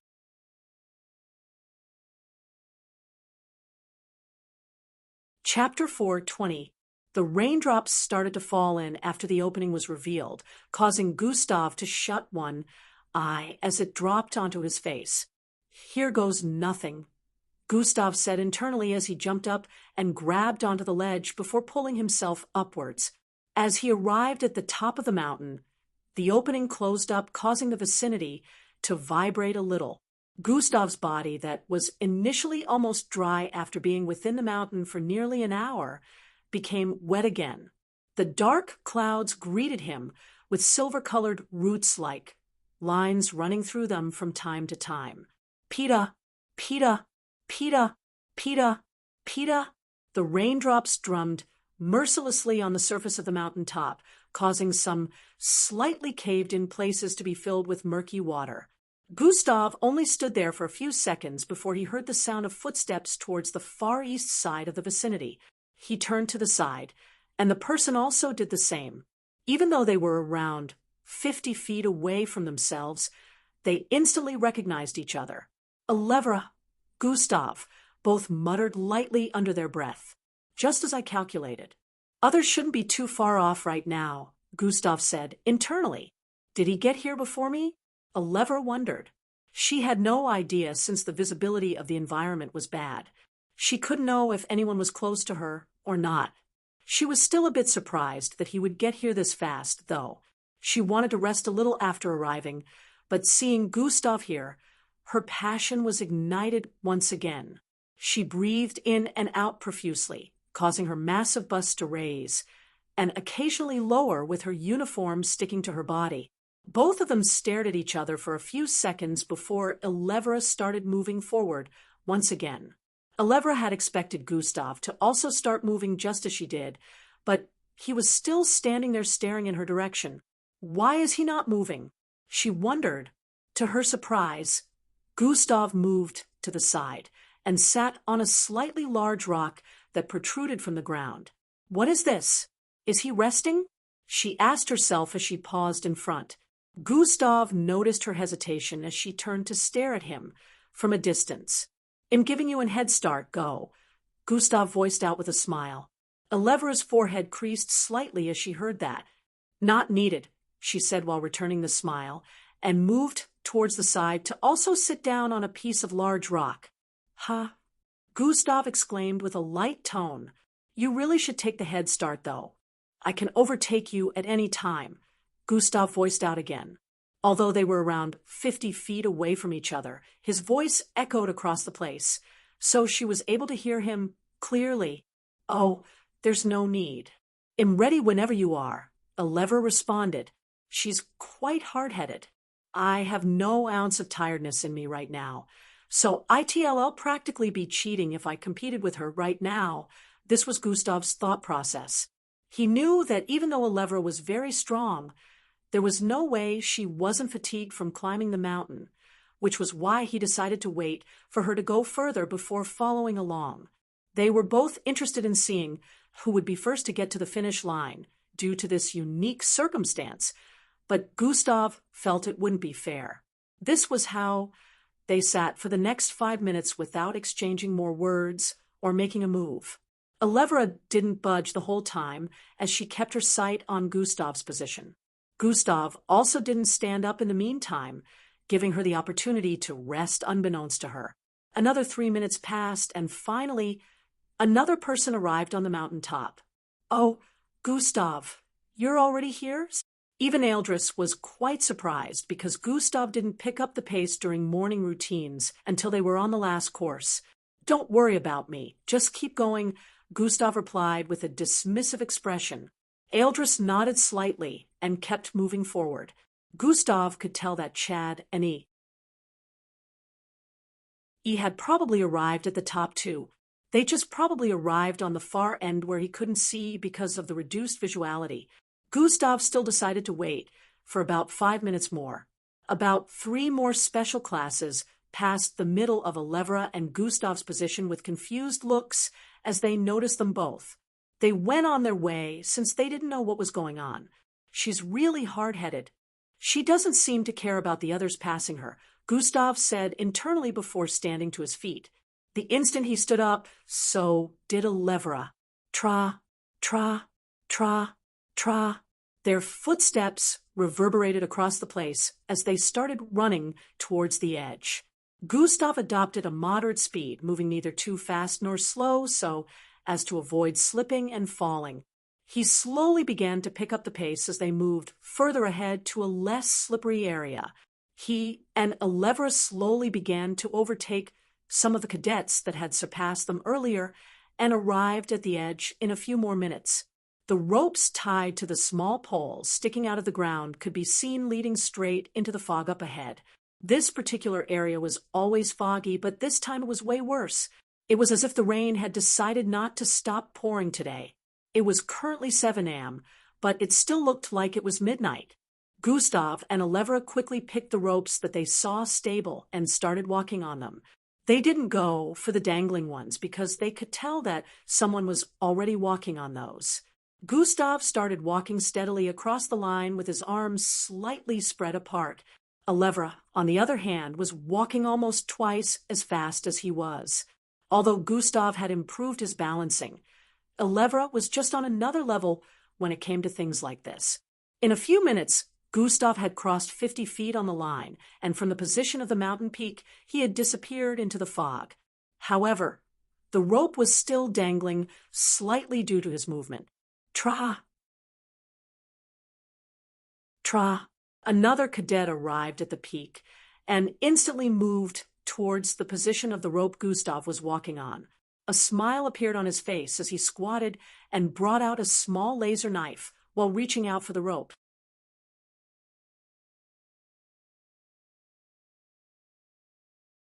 Chapter 4:21. A smile appeared on his face as he squatted and brought out a small laser knife while reaching out for the rope. He looked around him carefully and noticed that the few cadets present here didn't even notice him. He held onto the rope with his left hand and took a swipe at it with the laser knife in his right. Slyish. The rope only had a small cut even when he used a lot of force. As expected of the MBO, the ropes are strong enough, but I bet they never expected that anyone would try to cut it, the person said internally before taking another swing at it. Slyish, slyish, slyish. The person had to swing about 10 more times before the rope finally gave way. It cut off from the small pole it was holding onto in the next instant. After the deed was done, he quickly hid the laser knife afterwards and stood to his feet. The other cadets only noticed his presence when they saw the rope falling. Gasp. Dash. Why did that rope suddenly cut? Dash. My goodness. What's going to happen to the person on it? Dash. This. Wasn't the rope tied properly before? Everyone in the vicinity was surprised about this sudden incident. Although there were other ropes to climb and pass through this region, they were still worried about the person or people that might have been climbing at that moment. The person who did the deed moved over to the side and started climbing on the next rope a few moments earlier before the incident. As Gustav walked the line, he would occasionally glance towards Elevra's corner on the left. He could barely see her figure because of the visibility, but He could see the silhouette within the fog that proved that she had gone further than he had. Gustav suddenly felt a small tug on the rope he was climbing. The first thought that came to his mind was the fact that someone must have been climbing on the same rope. He waited to feel another tug, so he would balance himself, but in the next moment, the straight line was removed from under his leg and started falling. "Ha!" Gustav exclaimed as he fell through the fog, wind, and rain. He didn't wait to question what was going on. He quickly reached out to grab the rope that was quickly moving forward, due to still being latched to the other side. Gustav missed the rope in his first attempt to catch it with his left hand, but luckily he was able to grab onto it with his right. The heavy winds blew his hair and uniform as his body still descended along with the rope, while also carrying him forward with speed. Swi-hi-hi. Gustav held on tightly with both hands as his body swung forward. He was only about 70 more feet away from reaching the next mountain, so he kept swinging along with the rope for the next few seconds. This would have taken him at least 15 to 20 more minutes, but with the swinging of the rope, it only took about 20 seconds. Gustav saw the side of the mountain getting closer to him and quickly pushed both his legs forward. Bam! Karawai-wai-chach! A small crack rang out as Gustav's feet slammed into the side of the mountain with force, causing him to groan in pain. He subconsciously released the rope, a little sliding down for a few feet before he held tightly to it again. He felt pain in his calves and thighs due to what happened a moment ago, but he was glad he performed this action. Had his body slammed into the side of the mountain, he was sure the amount of pain he would have felt would make him release the rope totally. After holding onto the rope for a few more seconds, the pain slowly subsided. His palms were starting to feel weird, like he couldn't grab hold of the rope properly. This was because of the rain that was still pouring down. Gustav's palms were wet, so his grip on the rope wasn't as tight as he would like it to be. Gustav looked up to stare at the ledge of the mountain, which was well over 70 feet away. He couldn't see the top because the visibility limit was around 50 feet, but he could tell that it wasn't too far. Gustav shook his body repeatedly, causing the rope to dangle, while still holding on to him. He pushed his legs forward again and placed his feet on the side of the mountain. Gustav began to pull himself upwards while also using his feet on the side of the mountain for support. He was literally running across a steep slope as he moved upwards. Gustav noticed that it wasn't as tedious as he thought it would be, because he was using both arms and legs for support. In a few minutes, he was closing in on the top of the mountain. He realized that this method was even faster than it would have been if he was walking on the rope. Ugh! Gustav groaned as he finally reached the top and grabbed onto the ledge of the mountain for support. He pulled himself up and rolled to the side before laying on his back. Huff! Huff! Huff! Gustav breathed in and out heavily as he turned his head to look at the side to stare at the other connecting points of the rope. No other cadet had arrived on the other side beside him. He could see Elevra's rope vibrating softly from time to time, but he couldn't see her figure yet. However, it was obvious that she was close. Gustav rested himself for a few more seconds before standing to his feet and running forward. At this point, this particular mountain was a sloppy one that led downwards, so running here was way faster than the previous locations.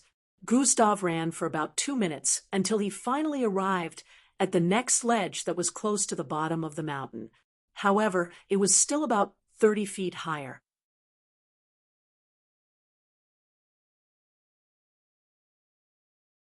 Chapter 4:22. Beneath was the small 5,000 feet wide river. Gustav jumped in instantly and started swimming forward. At this point, Elevra had also arrived at the top of the mountain. She noticed earlier on that the rope Gustav was walking on suddenly disappeared. She moved over to the connecting points and squatted. The rope cuts, she mumbled with a surprised expression while pulling it up a little. She looked down and could see the rope dangling in the distance. So much for getting my hopes up. He probably fell already, she sighed while standing to her feet. No one's ever going to be on my level of strength. she said internally with a look of disappointment before running forward. After another 20 minutes, Gustav had gone past the middle of the river. He couldn't swim too fast due to the current of the river shifting towards the side. Twice, the usual energy was being expended due to this. Gustav felt his arms being sore at the moment due to repeatedly swinging. Other special class cadets were thousands of feet behind at this point, with Elevra being an exception. Although she was still feeling disappointed, Elevra swam forward at full speed, not minding her surroundings. Other normal cadets were just arriving at the mountaintop behind them. At this moment, half of the cadets had dropped out of the morning routine, since they couldn't make it this far.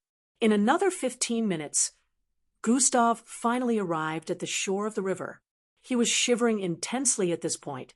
His knees vibrated, and he repeatedly sneezed as water dribbled down his clothes. Gustav breathed in and out as he started moving forward again. His speed at this point had reduced drastically as he jogged down the path that led to the starting point of the morning routine. In a few more minutes, Elevra also arrived and started running down the same path without stopping for a single second to rest. She noticed the outline of footsteps on the muddy path. Did someone get here before I did? She wondered out loud. Impossible, she said before running forward at full speed. Elevra was like a beast, even with the harsh conditions of the weather, and the fact that she had just come out of the river that was also freezing cold. Her body was hardly affected as she ran forward. In a few minutes, she could see the outline of a familiar figure in the distance. However, it was too far, so she had no idea who the person was. So someone was ahead of me. Elevra had a surprised expression on her face as she voiced out. She kept running forward at full speed, and she knew that from the looks of things, she would eventually catch up to the person up ahead since they were slower than she was. The only problem was they were now close to the starting point. Gustav, who was up ahead, could already hear the sound of footsteps behind him slapping onto the muddy ground. Since he was no longer in the water, he was starting to warm up a bit, so his speed increased as he ran more. He could already see the starting point in the distance, which was the plain field where Officer Bryant and his assistants were seated waiting. In the next 1 minute, he would arrive underneath the massive circular platform covering the entire place from above. Elevra increased her pace again and began to catch up. In the next 30 seconds, she was only a few 10 feet behind. That's Gustav? She was finally able to see his figure properly. Gustav turned his head slightly to the side and stared at her figure. "You've lost this one," he said with a smile before increasing his speed. A few minutes later, Gustav laid on the ground underneath the massive platform, breathing in and out. His body was being dried by a weird machine floating above him. Elevra sat a few feet away, with a fatigued expression on her face. "You still didn't win," she said. "No need to remind me.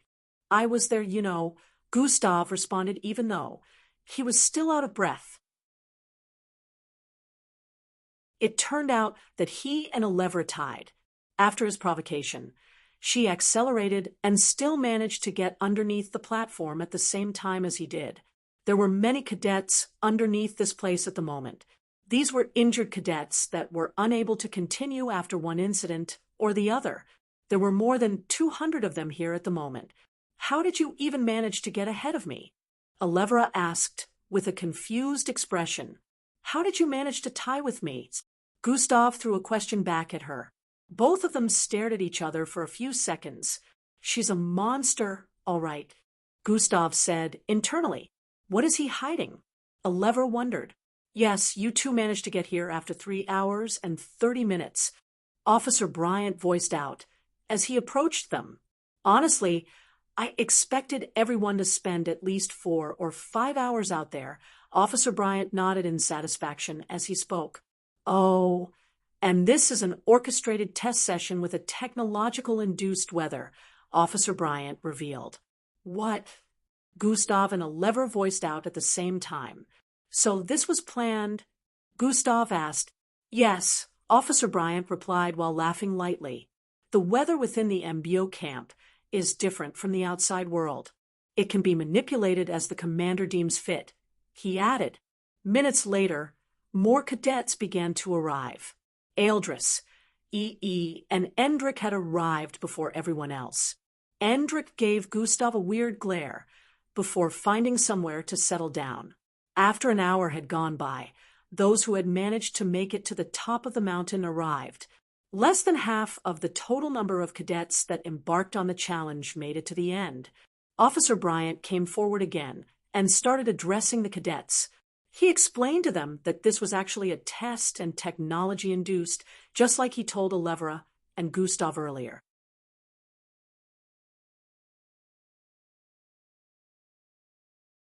Chapter 4:23. He explained to them that this was actually a test and technology-induced, just like he told Alevra and Gustav earlier. The cadets were in disbelief as they heard that.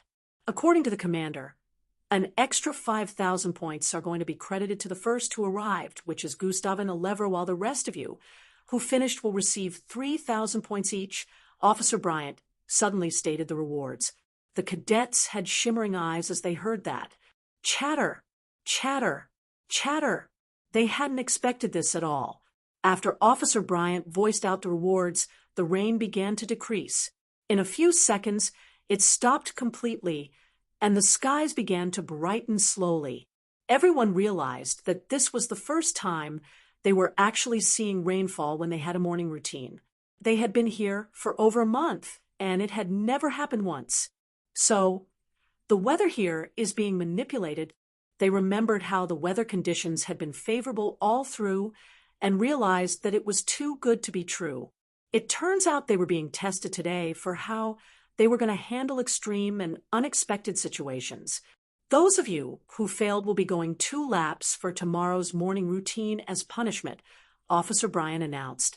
Those who failed had looks of dissatisfaction on their faces as they voiced out their complaints. However, their complaints fell on deaf ears. On the bright side, the weather tomorrow would be clear, so it still wouldn't be as dangerous as today's morning routine was. At this point, the skies had cleared completely, and the sun could be seen in the eastern side of the skies, shining its rays all across the place. It was as if it never rained when looking at the skies, but the ground still had wetness. Now, Officer Bryant's face suddenly turned serious as he voiced out, causing everyone to focus their attention on him. "We have received an offensive report," he said while walking forward and stood right in front of Gustav. Could this have something to do with the stairs I found within the mountain? Gustav wondered internally while looking up at Officer Bryant with a calm expression. He thought that somebody may have found out about his whole escapade and questioned internally if that was seen as cheating. Gustav Crimson's rope was sabotaged by another cadet while he was on it, Officer Bryant revealed. Gasp, chatter, chatter. Dash, turns out he was on that rope that suddenly cut. Dash, sabotage? But I was there. I didn't see anything. Dash, so someone actually caused that to happen? How did he manage to make it to the other side then? The cadets were surprised and confused at this sudden revelation. They stared at Gustav with an expression of disbelief, still wondering how he managed to make it to the other side even after the line was cut. As you all know, we keep an eye on you lots from over here with our hidden cams.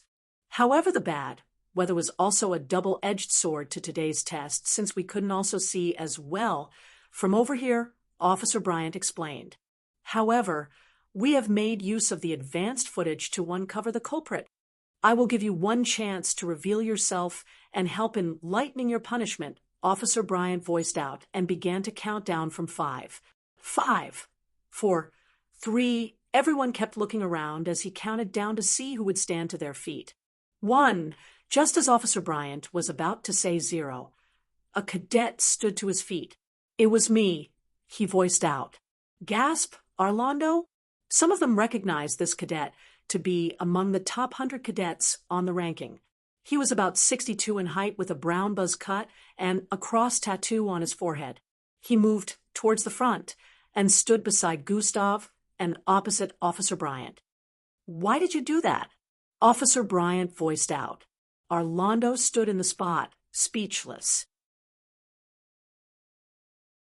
Pa!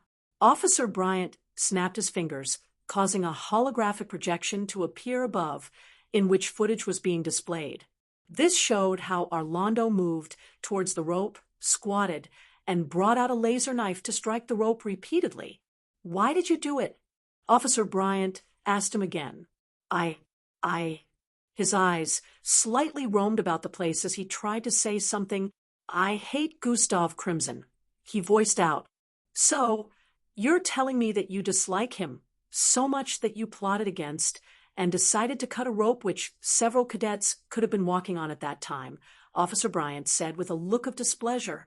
I knew he was the only one on the rope, Orlando responded after stammering a little. How? What were your real intentions? Officer Bryant questioned. Silence. There was no answer for several seconds. Officer Bryant suddenly reached out and locked Orlando 2 hands in a military-like grip before spinning him and putting his right leg in front. Fwy. Bam. Orlando was pinned to the ground in an instant with his face kissing the ground. First off, apologize to him, Officer Bryant commanded. Gustav stared at Orlando, who was practically being forced to bow before him. Orlando slowly voiced out words of apology before being dragged away by one of Officer Bryant's assistants. Gustav just casually shrugged at the situation. For all he knew, that made him even faster than he would have been if he walked all the way there. Officer Bryant began to list out Orlando's punishment, which caused some of the cadets to shiver in fear. Besides having to do 3 laps of the morning routine for the next 1 month, he was also assigned to feed some mixed breeds from the Year 2 dungeon area for the next 1 month. Apparently, this dungeon area had some of the most dangerous mixed breeds in the world kept there, and it was off limits to Year 1 because they were seen as not powerful enough.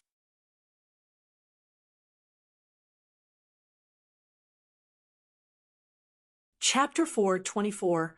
Officer Bryant went on to praise Gustav and Elevra's performance as he displayed some of their footage, especially where Gustav was swinging, making use of the rope. This made the cadets realize even more that Gustav wasn't one to be trifled with, since he could practically turn every disadvantageous situation around. Gustav was surprised that there was no footage displayed of when he found the entrance into the mountain, which made him wonder if that was known or not. Endrich stared at Gustav's position from behind before staring at Orlando being taken away. That buffoon. He could never do anything right, Endrich said internally with a disappointed expression. Well, it doesn't matter. Time for the next step, Endrich said internally as he turned to stare at a particular position where a girl with silver and pink-colored hair sat. She had 2 small horns on her forehead and a very beautiful look. From this angle, it could be seen that she was staring in Gustav's direction. Let's see how you'll react after I have dealt with her, he said with a sadistic expression displayed. Officer Bryant went on to dismiss the cadets afterwards after unsealing their bloodlines.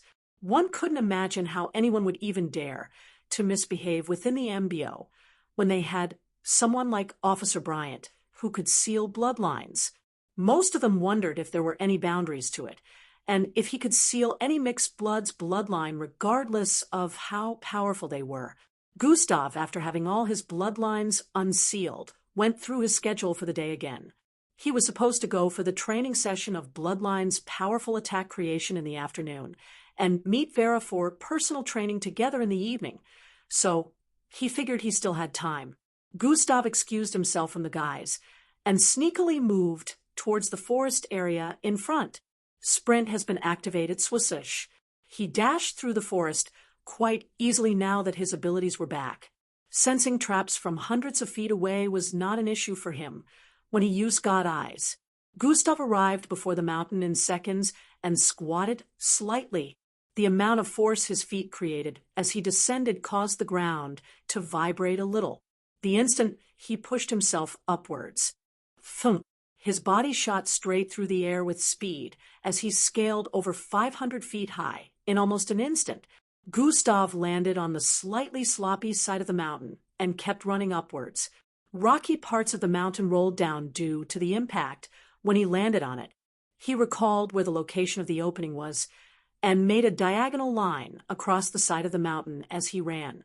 In a few more seconds, he could see the opening about 100 feet higher towards his right.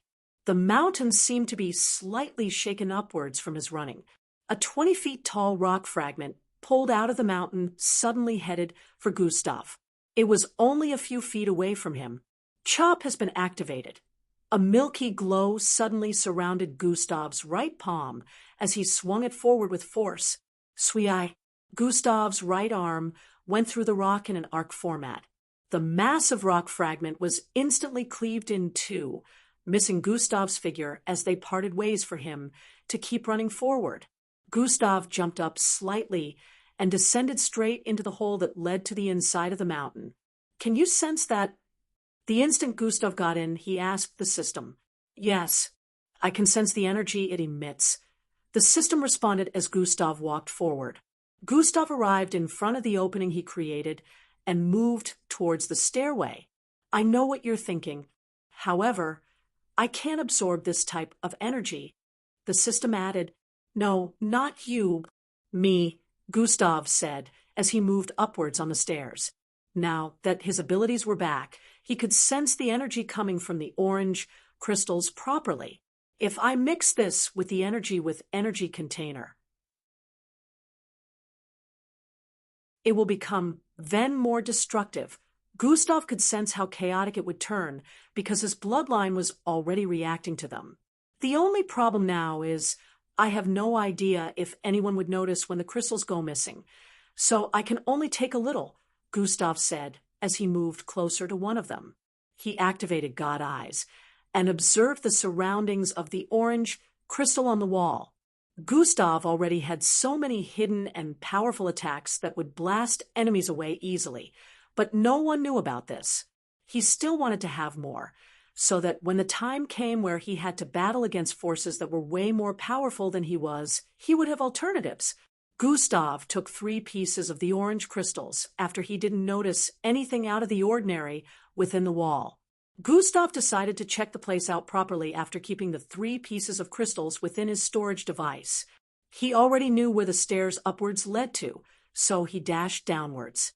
The stairways were constructed in a spiraling format, so Gustav was practically running down in a twirling format. In a few seconds, Gustav got to a point downwards where he could see intertwining stairways. In a few more seconds, he reached a platform downwards where all the stairs began. There were about 4 different stairways connecting to this platform that led to 4 different directions. After reaching a certain height, one would be unable to see the rest of the stairways not only because of the massive inner structure of the place, but also because of the walls built on the sides of every stairway, which blocked his vision. Gustav looked around him and figured the whole place was still rocky, looking with more orange crystals protruding from the walls. There was only one pathway that led further down in front of the platform. It was obvious that this particular pathway was the way forward. Gustav started walking on this pathway, which he could see leading to a dark tunnelway up ahead.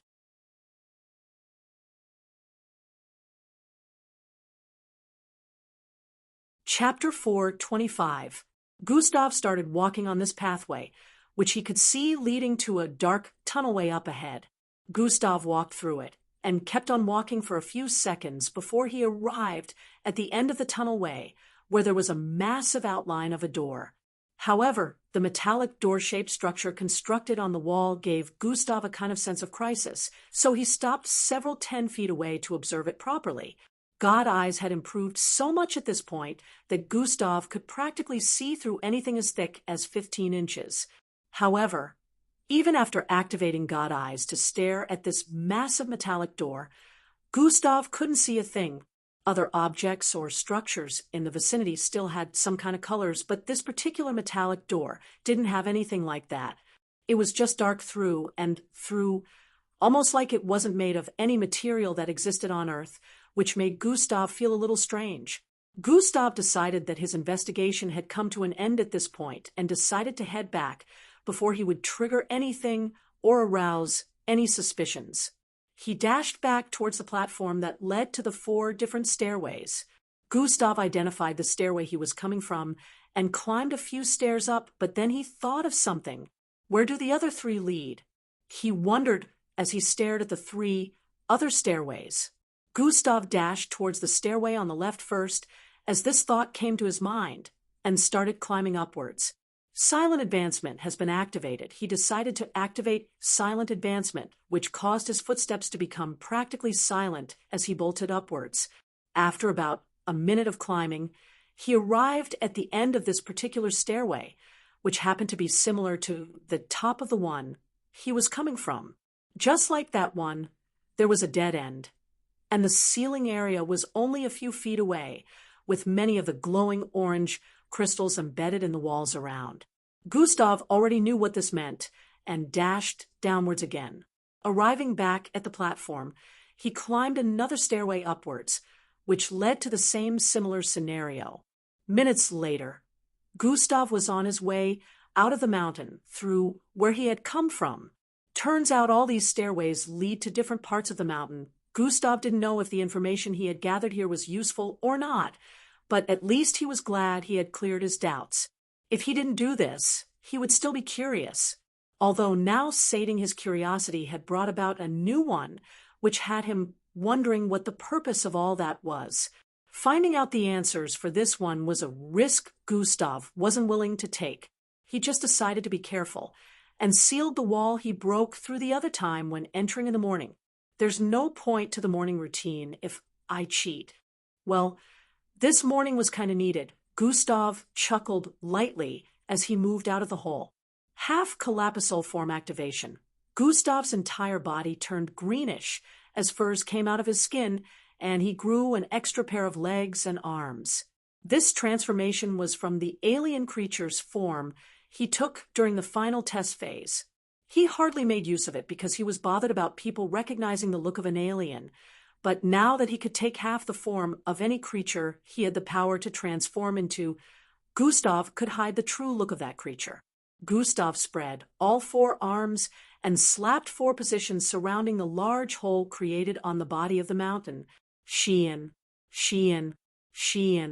Diamond-like looking walls appeared within the holes and covered the opening all through. After that was done, Gustav leapt down from the mountain. Bang! He landed on the ground, causing dust to scatter across the place. After straightening his body, he moved towards a fragment of rock on the side and lifted it up. Thump! He leapt upwards again, soaring across the air before landing back at the spot he was standing on earlier. Gustav placed the rock fragment down in front of the initial opening, blocking the view. After all was said and done, he decided to finally leave the area. Few minutes later, Gustav was back in his apartment channeling his bloodline. Due to the weather issues today, they had spent a longer time finishing the morning routine, so at the moment, it was almost 11 in the morning. Gustav still had about 3 hours of free time before the next training session, so he decided to channel his bloodlines in the meantime. 2 hours into it, Gustav decided to take a pause and check on a certain part within. His senses dwelled on a pinkish flame that happened to be swaying like it was alive. It is bigger now. Gustav noticed his Yarky had increased in size, but I still haven't had the chance to try it out since I arrived here. Gustav was a bit disturbed about this. He didn't want to try it during a battle or on one of the cadets just like that. He was a bit skeptical about even revealing it because he felt that the MBO instructors would recognize it. His plan was to train it by repeatedly trying it out on mixed breeds like he used to do within the border.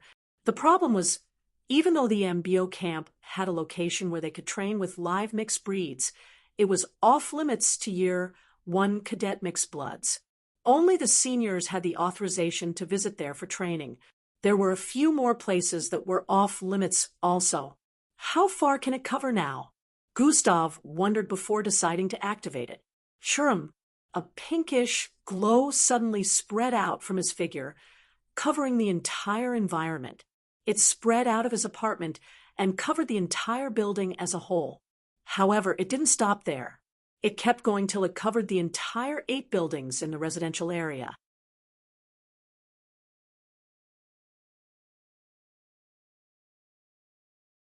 Chapter 4:26. Gustav quickly retracted his Yarkie as he noticed that it kept spreading outwards. Gasp, chatter. Chatter. Dash, what was that? Dash, hey, did you see that energy that covered the entire dragon residence? Dash, I felt like submitting to that force just now. Dash, what the hell? Was that an officer testing out his strength?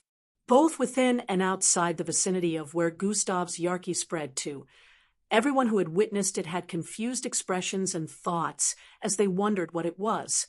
No one could pinpoint exactly where it had come from, but some of them knew it had to be from one of the buildings within the dragon residence, while others felt it might have been an MBO officer testing something out. Well, they weren't wrong when they thought it was an MBO officer because Gustav was practically an officer already. This suddenly became a topic of debate, while Gustav, the culprit, stayed within his room with a contemplative expression displayed on his face. How long would I be able to make use of it now? Even though Gustav knew his Yarkie had improved, he had no idea how long he'd be able to make use of it now, since he didn't try using it to control anyone. After channeling his bloodline for a few more minutes, Gustav decided to head out. He started moving in the direction of a place on the map which bar facility. This was somewhere Officer Bryant was always situated after the morning routine. Gustav arrived at this black-colored, three-layered tower-shaped building. He headed in instantly and asked some of the officers he saw about Officer Bryant. They directed him towards the end of the second corridor, where a door could be seen. Gustav arrived at the door and was about to knock when he heard a voice from within. "Come in, Officer Crimson." It was Officer Bryant's voice. SSHHSS. The door slid open, and Gustav walked into the office, which was filled with several shelves and a table on the left side. Gustav moved in and sat on the chair in front. Opposite him was Officer Bryant, who was seated with a holographic display of a computer in front of him. Normally, you'd have to throw an MBO salute when you arrive in the presence of a superior officer, but I won't hold that against you since you're still new, Officer Bryant voiced out with a slight smile. Oh, how am I being treated like an officer all of a sudden? Gustav asked with a slightly confused expression. During the training, you practically don't hold that status, but afterwards you're an officer through and through. You hold power that other cadets don't. I'm quite surprised you haven't abused or used your authority yet. Officer Bryant stated, "Oh, well, I didn't know I had any authority." Gustav answered truthfully. "Now that you do know, what are you going to do?" Officer Bryant asked, while squinting his eyes with a suspicious look. "Nothing. I don't even know what the authority entails," Gustav answered while shrugging. Officer Bryant chuckled as he heard that. This was the first time he was seeing someone so casual about being an MBO officer beside a particular person known as the Demon Queen. "So, why are you here?" Officer Bryant finally decided to ask. "Oh, there's something I need to ask about the galaxy's treaties involving Earth," Gustav revealed. "Oh, ask away then," Officer Bryant responded. "From what I read, Earth is in league with many other planets, but I also figured that there was a planet mentioned on Volume 1 that had the X sign besides its name," Gustav explained. "Is there a reason why the planet called Abrukes is no longer in league with Earth?" Gustav asked with a confounded expression. "Well, there are several other planets just like that who fell out of agreement with Earth and are no longer on good terms," Officer Bryant explained with a dismissive expression like it was totally normal. There are?" Gustav asked. "Yes, didn't you read other volumes? You'll see more of them," Officer Bryant replied.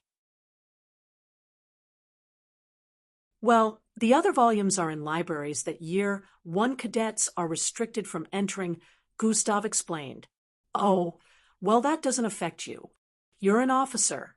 You're not bound by those restricting rules. You can visit anywhere within camp," Officer Bryant revealed. Gustav's eyes widened with a surprised look. "How didn't I know of this before?" He wondered. "By your facial expression, I see no one told you, 'Sai, what are those guys doing?'" Officer Bryant said with a slightly frustrated expression. "H&M, but I'm curious." No reasons were mentioned about the treaties going out of validation, Gustav said while holding his chin. This planet of Brookies is a bit more complicated than the others. The reason why the treaty was dissolved was not even revealed to we officers, Officer Bryant explained. Oh, see. Gustav was a bit disappointed with the response, but a side of him was already expecting this. But for the other planets that had their treaties dissolved, reasons were stated in the other volumes, Officer Bryant added. Gustav nodded and decided not to add more questions on this particular subject, so he wouldn't arouse any suspicions. Even though Officer Bryant was one of the nicest instructors, he didn't know whether he could trust him or any one of them yet. All right, thank you for your time, Sir Bryant, Gustav said while standing up. My pleasure. Do come next time when you need answers to anything, Officer Bryant said with a smile. H&M. Gustav nodded slightly and turned around to leave. When he got to the door, he slightly turned around to speak. Are you saying nowhere on camp is restricted for me? Gustav asked. Yes. As an officer, you can visit anywhere, Officer Bryant voiced out. A smirk appeared on Gustav's face as he turned around. All right. He walked out of the office afterwards and started heading towards one of the libraries. Gustav opened the map on his pass. Library number 7, the largest, Gustav muttered as he stared at the map. No more restrictions. A smile appeared on Gustav's face again as he voiced out, and a particular thought appeared in his mind.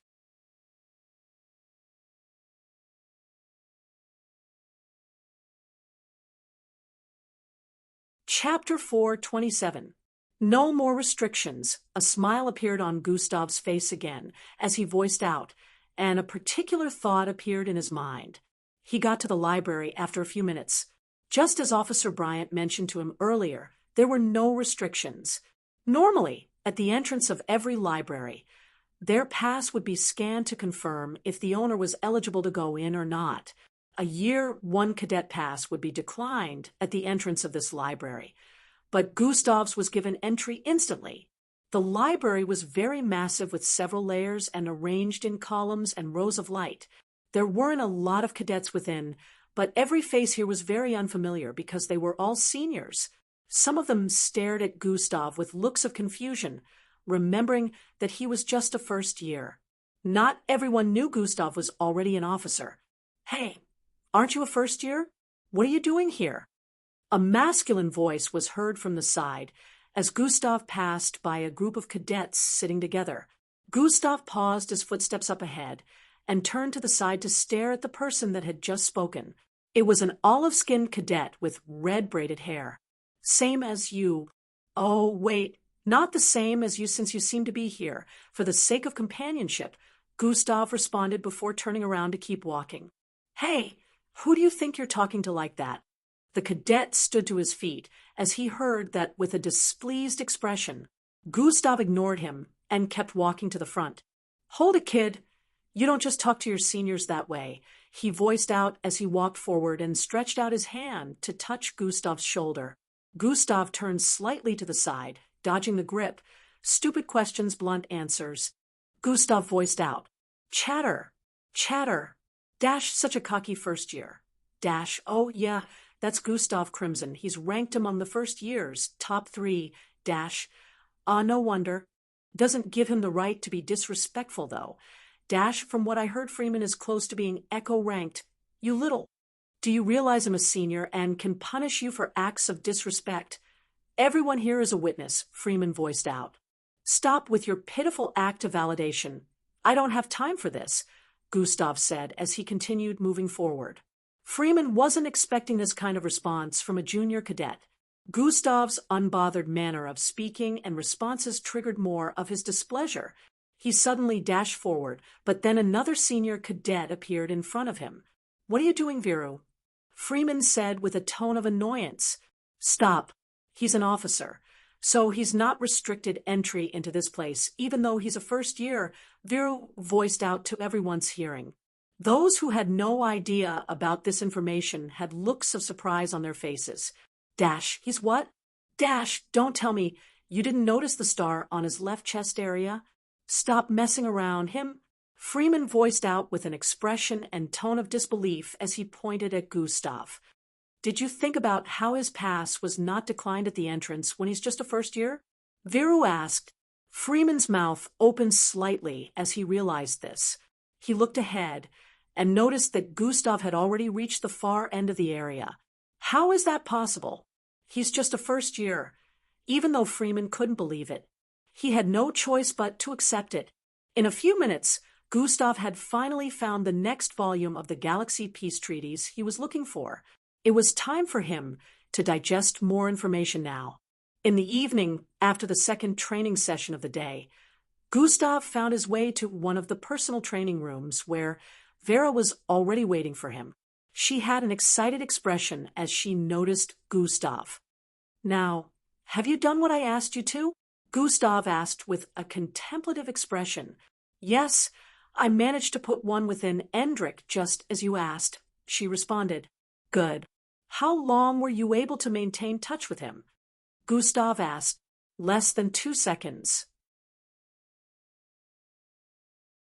Endrick pushed me away before I was able to complete the empowering process, Vera answered.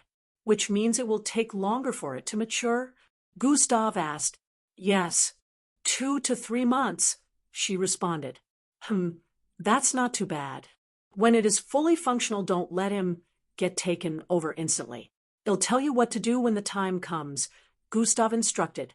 Vera nodded in understanding. Now, we just need to focus on the timing of your contact. I will let you use my body to train like before, Gustav said while walking to her front. Vera had an even more excited look on her face as she heard that. Don't go out of control and do something you're not supposed to, Gustav warned. Vera nodded like a little child before proceeding to reach out her hands to touch Gustav. Just like that, another 2 days went by, and it was finally time for the special class cadets to go through bloodline strengthening. The instant they were done with the morning routine, Gustav and the others moved towards the science block. Gustav also wanted to make use of this opportunity to check on Mara. He only saw her once or twice every 2 weeks. She was also quite busy because she was working on a particular project. EE and Falco were the most excited to see how the process of bloodline strengthening would go. There was a new person in their group as they moved towards the lab. In a few minutes, they arrived there and were asked to wait for their turn like the other special classes. There were about 70 in number in the waiting room, according to the reception desk. Only 2 bloodline strengthening machines were available, so they could only go in 2 at a time. They had no choice but to wait for their turn.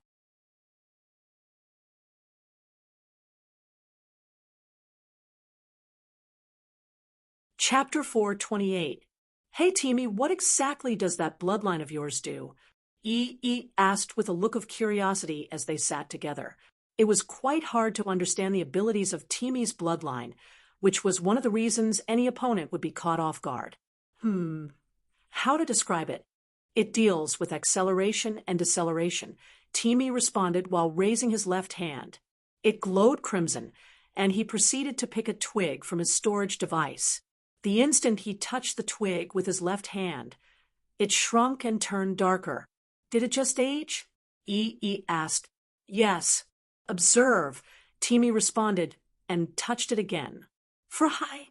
The twig returned to its initial size and looked even healthier than before. However, that wasn't the end. In a few more moments, it started to grow more branches out of it and eventually grew out a few green leaves. Wow, that's insane, E said with a look of astonishment.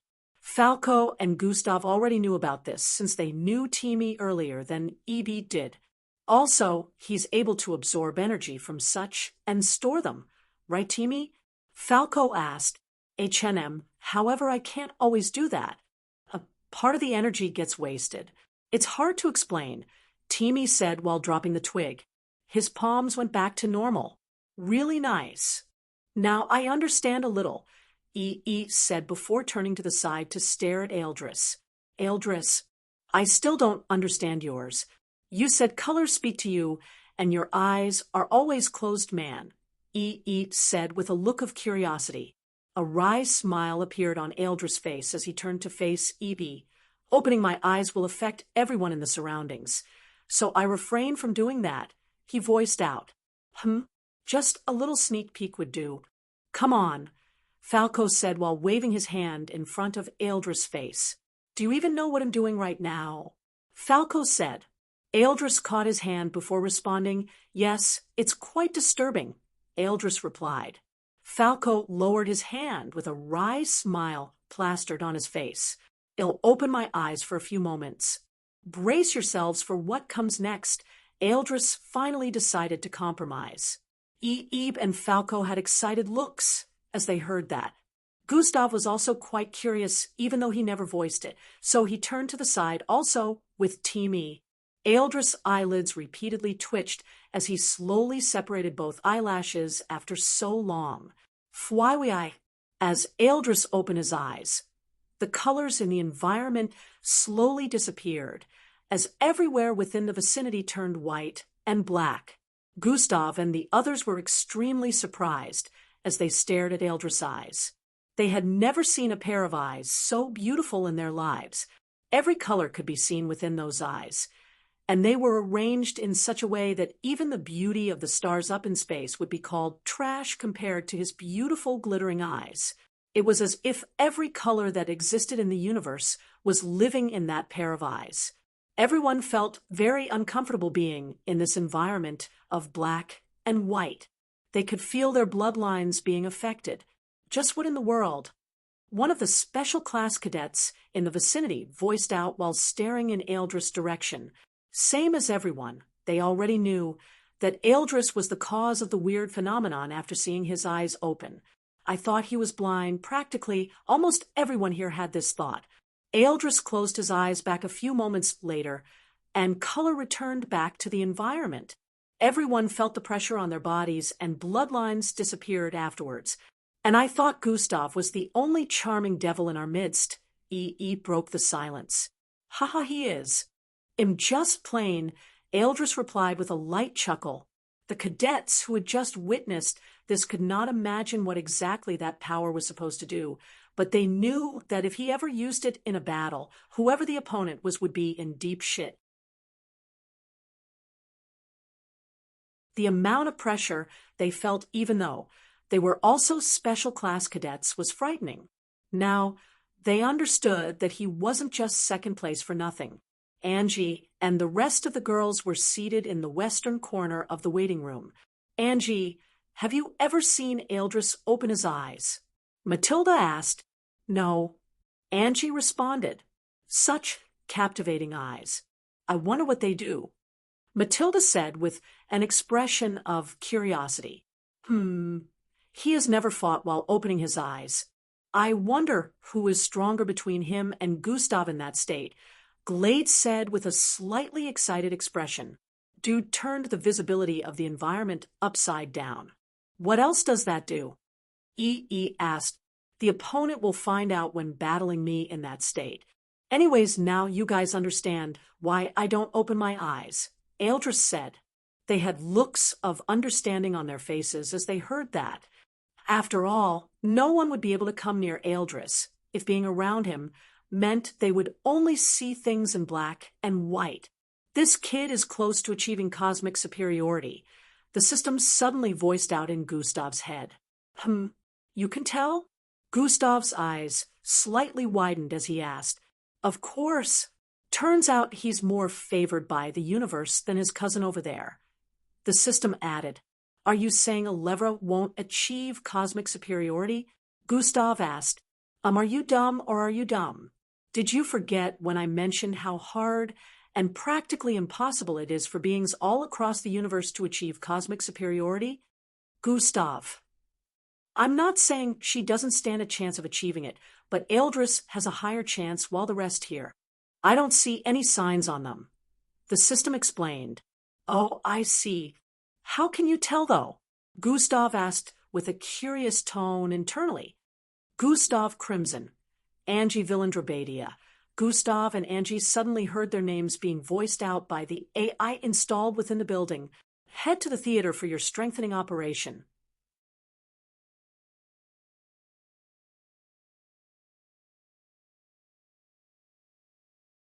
Chapter 4:29. Gustav and Angie suddenly heard their names being voiced out by the AI installed within the building. Head to the theater for your strengthening operation. Angie exclaimed with a surprised expression on her face, but she quickly stood up. Gustav, on the other hand, showed no emotions whatsoever and stood to his feet before walking towards the south side of the waiting room, which was where the doors to the theater room were positioned. He and Angie walked in together and found themselves in a massive laboratory. There were robotic structures moving loads of chemicals around, and some assisting scientists in white outfits with their tasks. There were two exalted massive containments up ahead. They were spherical-shaped and transparent with glowing golden liquid within them. The walls of the lab were laced with reflective silver panels, which not only made the place look exquisite, but also had some functions like preserving and protecting. A massive holographic projection hung up above, and a massive bluish crystal was stationed on the southwest area planted against the wall. Two special class cadets could be seen coming from up ahead. It was obvious that these two had just finished undergoing bloodline strengthening. Gustav wanted to activate God Eyes to observe if anything was different about them compared to before, but he realized he didn't even know the state of their initial internal structure, since he hardly paid attention to people. "Over here, you two," a middle-aged-looking man with one eye on his face called out to the both of them. He was standing in the midst of a young male and female in laboratory outfits as well. Gustav suspected those two to be senior year cadets who were in the scientific department of the MBO camp. Gustav and Angie passed by the side of the two cadets as they moved forward, who both greeted them. "Welcome, Gustav Crimson." Angie Vildrop. How do you pronounce that again? The middle-aged man had a weird look as he tried and failed to pronounce her name. "It's Villandrobadia," Angie corrected. "Oh, all right. Dr. Levi. These two are Simeon and Serena." He introduced himself without much further ado and proceeded to say, "Now, I'll need you both to take off your uniforms and underwear before putting these on," Dr. Levi said to them both as Simeon and Serena passed a kind of white cloth to them. "Where exactly are we supposed to change?" Angie asked after looking around and not seeing anywhere secluded, like a room. "You both can go over there." Dr. Levi pointed in the direction of the massive spherical transparent containments. "Go change behind the containments. That's enough covering for you both," he added.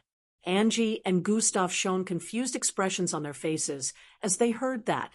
The glass-like spherical containment was transparent with light gold liquid within. "It's transparent," Gustav reminded. "Or maybe it's not." This thought came to his mind as he stared at the expressions of the three wearing laboratory vests. "That's the Nutrivisual liquid. The glass containment is transparent, but it's not. You can change right behind it," Simeon, the male scientific cadet, explained. Angie and Gustav now had looks of understanding on their faces. "You go first," Gustav said to Angie and decided to wait behind. Angie was also about to say the same words, but her mouth hung open as she saw Gustav's dismissive expression as he balanced himself on one of the tables, crossing both legs. Angie turned around and headed towards the far end of the lab. "Hey, what are you doing, boy? Don't sit your ass on my chemicals. You'll ruin my experiment." Angie could hear Dr. Levis' loud voice from up ahead as she moved towards the massive containment. She could already imagine how Gustav would respond nonchalantly to that exclamation. A small smile appeared on her face. Few minutes later, Gustav and Angie were standing on a rectangular panel behind the massive spherical containments, dressed in whitish skin-tight clothes with a black circular mask covering their mouth and nose. "Are you both ready?" Dr. Levi voiced out from up ahead. Both of them answered affirmatively, and their voices were heard across the lab. "Begin insertion process," Dr. Levi said to Serena. who nodded and pressed some keys on the holographic computer in front of them. The bluish crystal on the southeast side of the lab brightened up, and some weird tentacle-like extensions shot forward and stuck to their bodies before lifting them up. Gustav noticed that the tentacle-like extensions were lifting them towards the containments. He was moved towards the left, and Angie towards the right. Fwabwoo, fwabwoo. They both got immersed in the golden liquid, as more and more of these tentacle-like extensions shot out of different parts of the containment and stuck to separate areas of their bodies. Gustav could not see anything within this sea of bright golden liquid. On the outside, it looked transparent, but it actually wasn't. He also felt like his perception was restricted here. Dash initiating bloodline examination. They could still hear the voice of the AI as their bodies remained in the golden liquid. On the projection up above, 2 internal body structures were displayed. Obviously, they belonged to Gustav and Angie. You'll have to hide all the other bloodlines in your body right now. This technology can see through, and it's trying to compute information on your bloodline. The system suddenly voiced out in his mind. Oh, all right, go ahead, Gustav responded. On the projection, Angie's bloodline information was already being computed and listed out, but Gustav's was still in the process of initialization. A bloodline with the ability to gather nature's force. She's not just blessed with speed. Dr. Levi nodded as he stated the properties of Angie's bloodlines one after the other. Why is it taking so long for his bloodline information to be revealed? Serena, the senior female cadet, questioned with a look of confusion while tapping on the keyboard of the holographic computer repeatedly.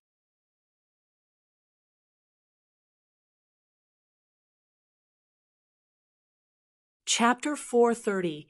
Even after 2 minutes went by, Gustav's information had not been displayed, and they needed it to properly conduct the operation for bloodline strengthening. Done. The instant the system voiced out in Gustav's head, the information on his original bloodline started being displayed. Genetic transformation? Dr. Levi voiced out with a look of astonishment. The girl is spectacular, but this kid's bloodline is really one of a kind, he added as he checked out the properties. This states that at full potential, he can literally achieve anything. Simeon had widened eyes as he spoke. Both Dr. Levi and Serena also had looks of astonishment. Simeon, Serena, make sure you keep this information a secret. Clear out some of the data on his bloodline before storing on the database, Dr. Levi instructed. Both of them nodded and did as they were told. Don't forget the footage, Dr. Levi added before moving forward. He stared at the massive spherical containment Gustav was currently floating within. This kid, he is the embodiment of what I have been searching for all these years. Dr. Levi's old eyes sparkled with interest as he looked forward. I can't wait to see how he'll turn out years from now. Gustav crimson. He voiced internally before turning around. Begin bloodline strengthening process. He voiced out solemnly. Commencing bloodline strengthening. The voice of AI reverberated across the entire place. Gustav could feel foreign energy start to invade his body at this moment. Although it felt uncomfortable, he didn't sense any danger from it, so he allowed it. Don't worry him with you. The instant I sense any malicious force, it'll block its entrance. The system also reassured him. About 10 minutes later, Gustav and Angie were being brought out of the glass containment. The instant their bodies were dropped, the tentacle-like extensions began to detach from their bodies. Gustav's visibility returned to normal as the golden liquid dripped down his body. Did I just become a Gilbert-ranked mixed blood without any effort? Gustav raised his hand with a look of surprise as he voiced out. He could sense his increase in his strength. Congratulations, you both. Your bloodlines have been strengthened. Gustav, you now have a double B+ grade bloodline, while you, Angie, now have an B grade bloodline, Dr. Levi announced. Gustav could sense Angie's bloodline energy now. Initially, it was hardly there, but now he could sense it properly, which was practically proof of her increase. Angie could also sense the suffocating force Gustav was currently circulating. I'm sure you both must have also experienced an increase in your bloodline rank, Dr. Levi said with a look of satisfaction. Yes, I was initially in the first step of serial rank, but now am third step, and I can feel him closing in on the fourth step already, Angie said with an excited look. That's not the only addition. You also experience less restrictions as you increase in strength and reach higher ranks. You'll see the rest of the benefits when you activate your bloodline during battles, Simeon voiced out from behind. What about you, Gustav? Dr. Levi asked. Angie turned to the side, as she was also curious about Gustav's improvement. Same, I went up by 2 steps, Gustav responded without hesitation. How long did you last during your accumulation of Serhavo? Dr. Levi asked. About 4 hours, Gustav replied instantly, causing Dr. Levi and the 2 cadets to open their mouths in surprise. What about you, Angie? Dr. Levi proceeded to ask Angie too. 2 hours, Angie said with a wry smile. Dr. Levi turned to look at Gustav with a suspicious expression after hearing that. Are we done here? Gustav asked. Of course, Dr. Levi said as he tapped a button. The announcement was made for the next set of cadets to move in. Gustav and Angie started moving towards the entry point together. Gustav, Dr. Levi suddenly called Gustav back. He turned around and started heading back towards Dr. Levi. Here, take this. Whenever you feel like talking about anything, you can visit me, he said while stretching out a black card to Gustav. Not needed, Gustav said before turning around to leave. Dr. Levi's face squeezed up a bit. This kid, I heard he was hard-headed. Didn't know it was this bad. He mumbled with a sigh while lowering his hand. He's an officer. So, he has access to everywhere, this place included. He doesn't need your card, Serena stated from behind. Oh, is that so? Dr. Levi said with a slightly embarrassed expression as he scratched his head and laughed. I'll see you around, kids, Dr. Levi voiced out loudly from behind. Gustav raised his hand in response as he kept moving. He soon reached Angie's position back, and they continued heading towards the door. Dr. Levi, Simeon called out from behind. Gustav. Before he could complete his sentence, Dr. Levi interrupted. I know. The effect of accumulating Serhavo for that long should have tripled the effects of his increase in rank. Turns out he has decided to hide it, Dr. Levi said with a wry smile as he stared at Gustav's back in the distance. We can only leave it at that if he has refused to spill, he added before turning around. As Gustav and Angie arrived at the door area, Angie moved closer to Gustav and quickly put a note in his pocket before moving out. Gustav was taken aback by her action and paused for a few moments as he put his hand in his pocket and looked forward. Angie had already gone past the door.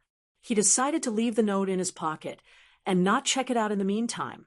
He arrived outside, and the special class cadets waiting for their turns stared at him with looks of astonishment. They felt Angie's presence being more vibrant than before when she walked into the room, but Gustav's presence gave them a certain kind of pressure. This made them more interested in having their turns, as there was no doubt that they both had increased in strength.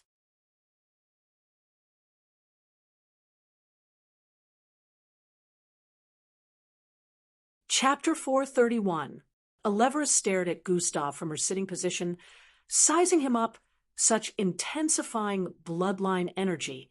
Are we now on the same level? She wondered as an expression of excitement was slowly forming on her face.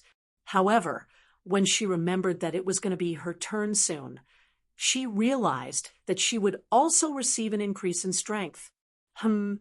I know he's still hiding a lot of strength within. It would be wrong of me to use void eyes without his permission. She dismissed an idea that came to her head. Gustav bid farewell to the boys, saying he wanted to go check out his improvement. They agreed to meet later in the evening to train together. Gustav started heading for his room afterwards, while Angie still decided to wait for the girls. Did you do it? Glade whispered into Angie's left ear after she sat down. H&M, but he didn't bother checking it. What if he never checks it? Angie responded with a frantic expression. Don't worry. He will, Glade assured. From what I know, he still cares about you. So yes, he will check, Matilda also added from the side. I don't know about that, Angie said with a slightly crestfallen expression. Don't worry, he'll beat him up if he doesn't check it, Glade said with a strong tone. No offense, Glade, but it's probably going to be the other way around, Matilda said with a wry smile. Angie laughed lightly after hearing that while Glade pouted. Few minutes later, Gustav arrived back in his room and instantly fell on his sofa.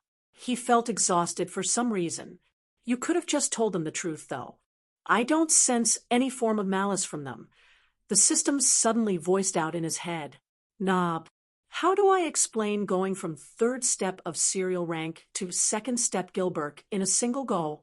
I can feel that I'm almost at third step, Gustav said while holding up his hand.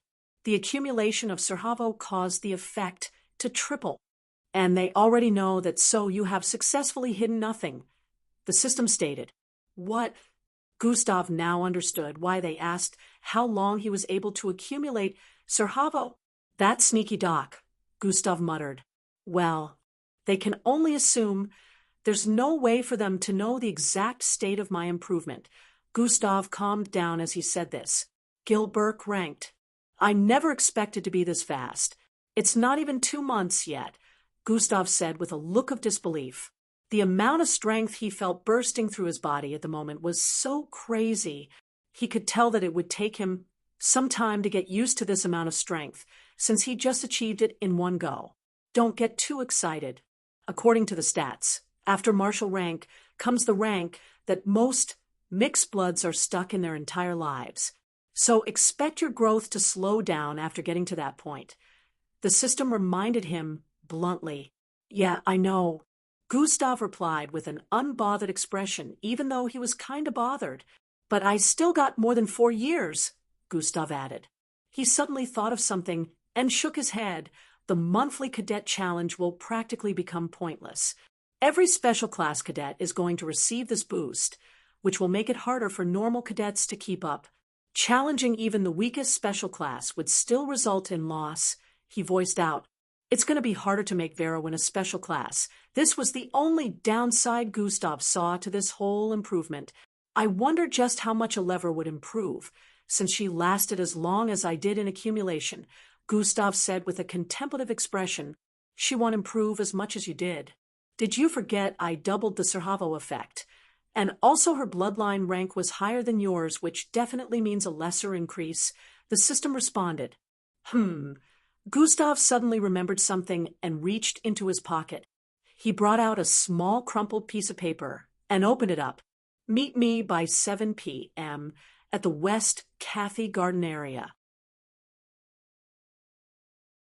I need to speak to you about something urgent. These were the words written on the paper Angie passed to him. After reading the letter, Gustav had a look of dissatisfaction on his face. What makes her think he'll agree to meet her? He voiced out. Let's see, for many reasons, like, you're in love and still a retarded virgin. The system responded. What the fuck are you saying? Who's in love? Have you gone crazy? Gustav hardly cussed nowadays, but this time he couldn't stop himself from cursing. Oh, your reaction shows that I'm right. Why is there a tinge of red on your face? The system teased with its babyish and girly voice while laughing. Shut the fuck up, Gustav shouted out. He. TC? So annoying, Gustav grumbled. What are you going to do now? Isn't that the same time you're supposed to meet up with EE and the others? The system asked with a curious tone. Gustav sat there with a confounded expression while in thought. Thinking about it for so long makes you even more suspicious. Shall I remind you of the old term used on Earth by males? Brothers before hoes, the system voiced out. Shut it. Angie's not a hoe, Gustav said with a tone of annoyance as he sat up. Haha, your reaction was priceless. See how you defended her. You've fallen madly in love whether you chose to admit it or not. The system responded while laughing. Gustav. Today seems like a good day to commit murder, but you live inside me. Sigh. Hours went by in a flash, and during this time, Gustav had been busy channeling his bloodlines. He was still in disbelief after the improvement of his bloodline and felt the urge to let off some steam, but he had to wait till 7. At the moment, it was only a few minutes to 7 p.m. So Gustav got up and prepared to go out. He had decided he would meet Angie for a few minutes to hear her out before deciding to head to the training centers.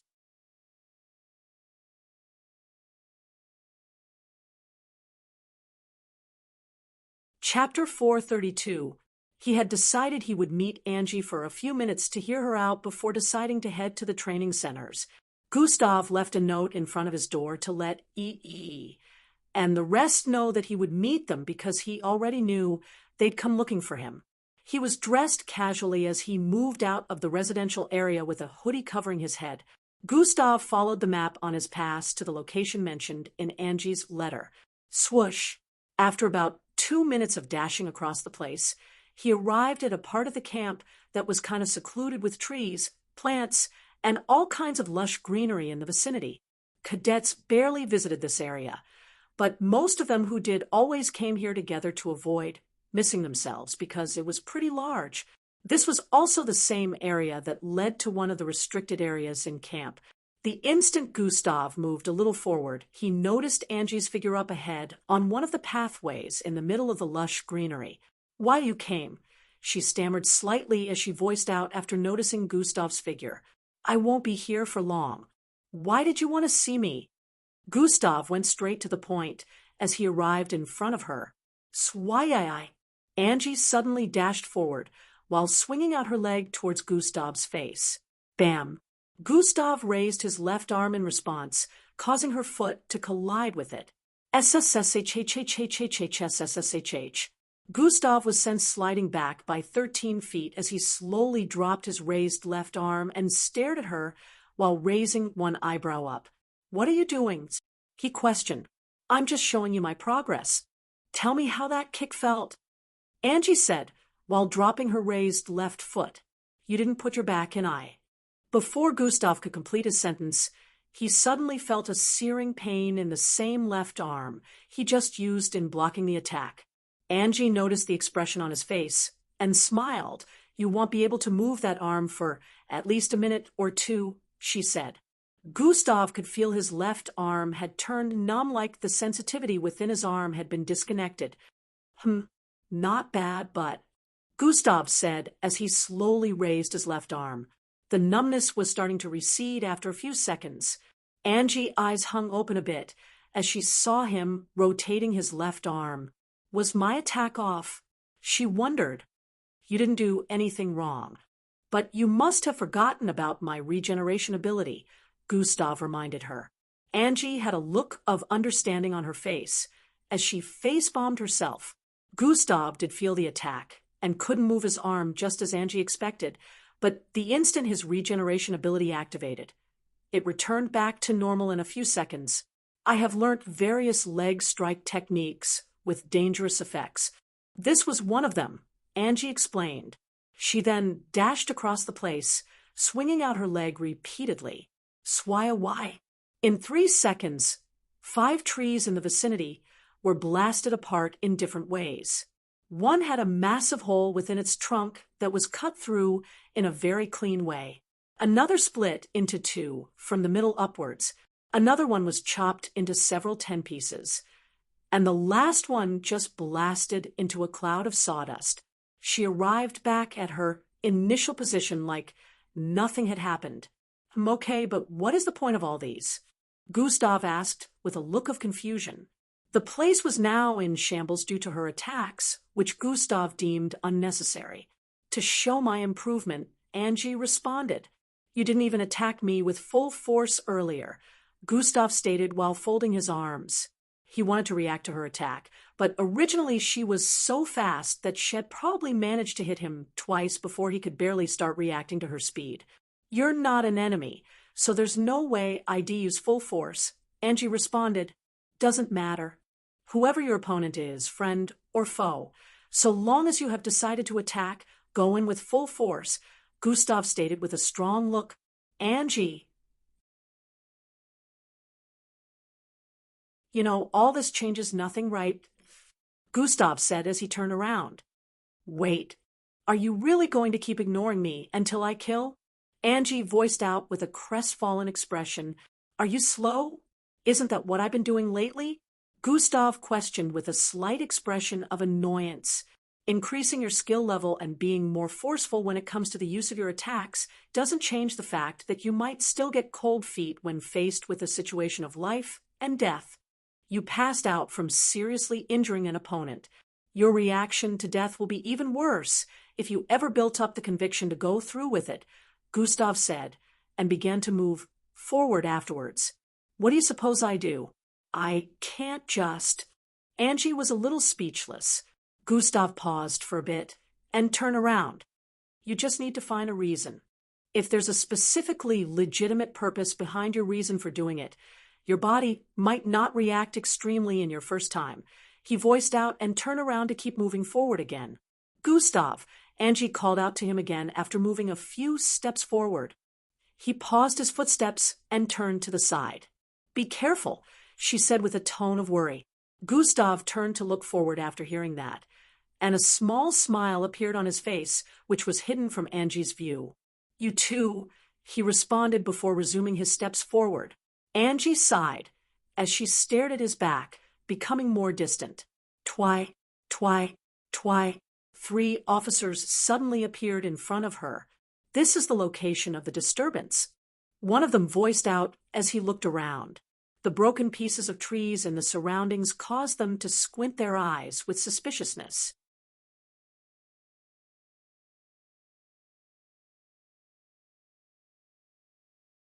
Chapter 433.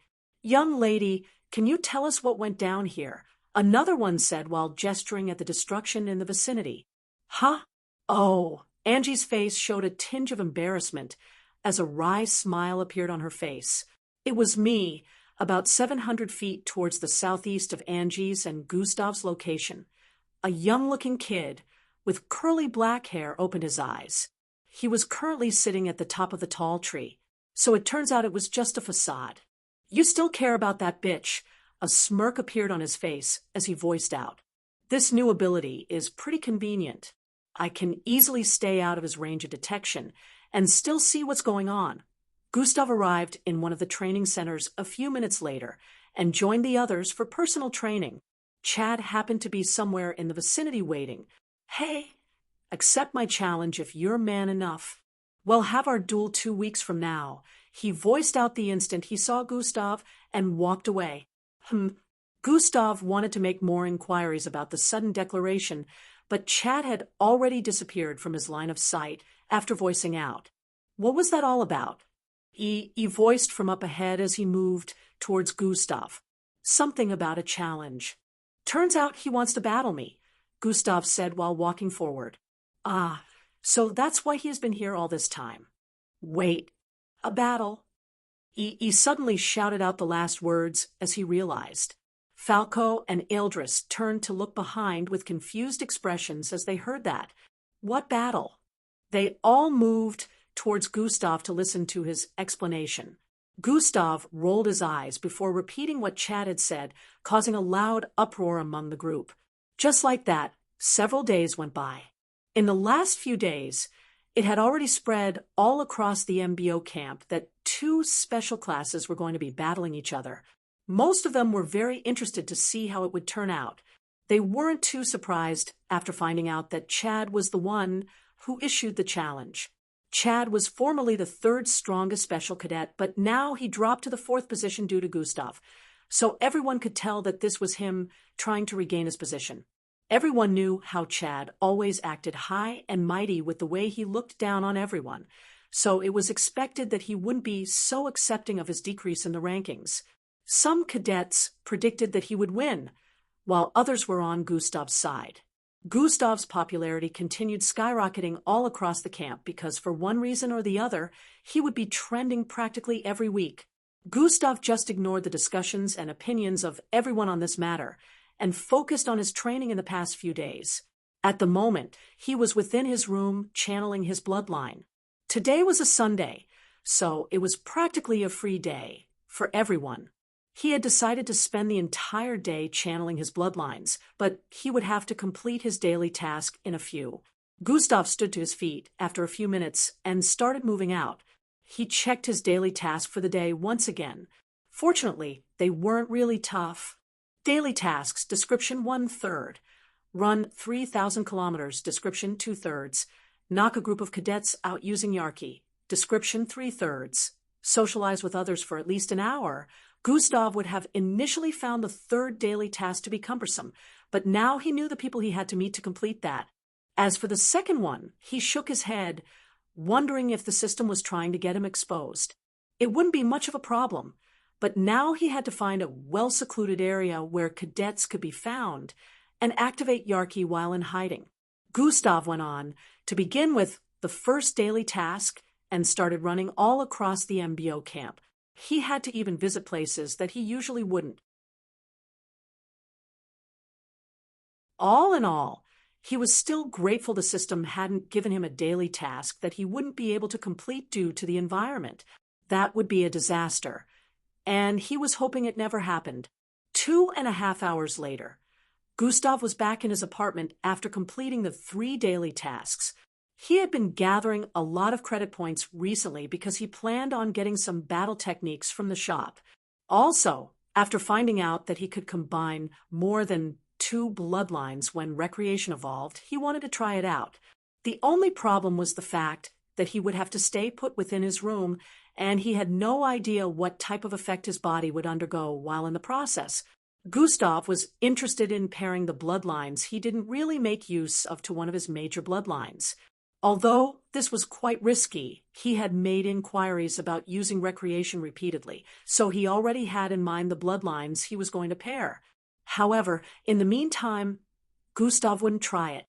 He sat down on his sofa and decided to place points in his desired category. After he was done, he checked out his progress so far.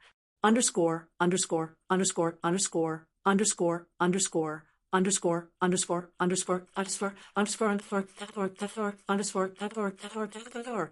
Host attributes. Name: Gustav, Crimson level, 30 class. Subparallel, big XP. 1 637 800 / 6 0 HP. 16 590 / 16,590 energy. 8 250 / 8 250 attributes. Strength 107 perception, 104 mental fortitude, 105 agility, 104 speed, 103 bravery, 103 intelligence, 103 charm, 74 defense, 106 vitality, 105 endurance, 104 attributes points, 42 underscore underscore underscore underscore underscore underscore underscore underscore underscore underscore. He was satisfied with his progress in almost a year of having the system, but he wasn't fine with the progress of his level. He'll have to visit the dungeon soon. Need to acquire EXP, Gustav muttered as he sat up. The dungeon was off limits to the first years due to the powerful mixed breeds within. According to the rumors, the first years were not yet powerful enough to go against them. Since Gustav wasn't restricted like the others, he planned to visit here. But the problem was even he had doubts about being able to handle mixed breeds that could easily destroy martial rank's mixed bloods.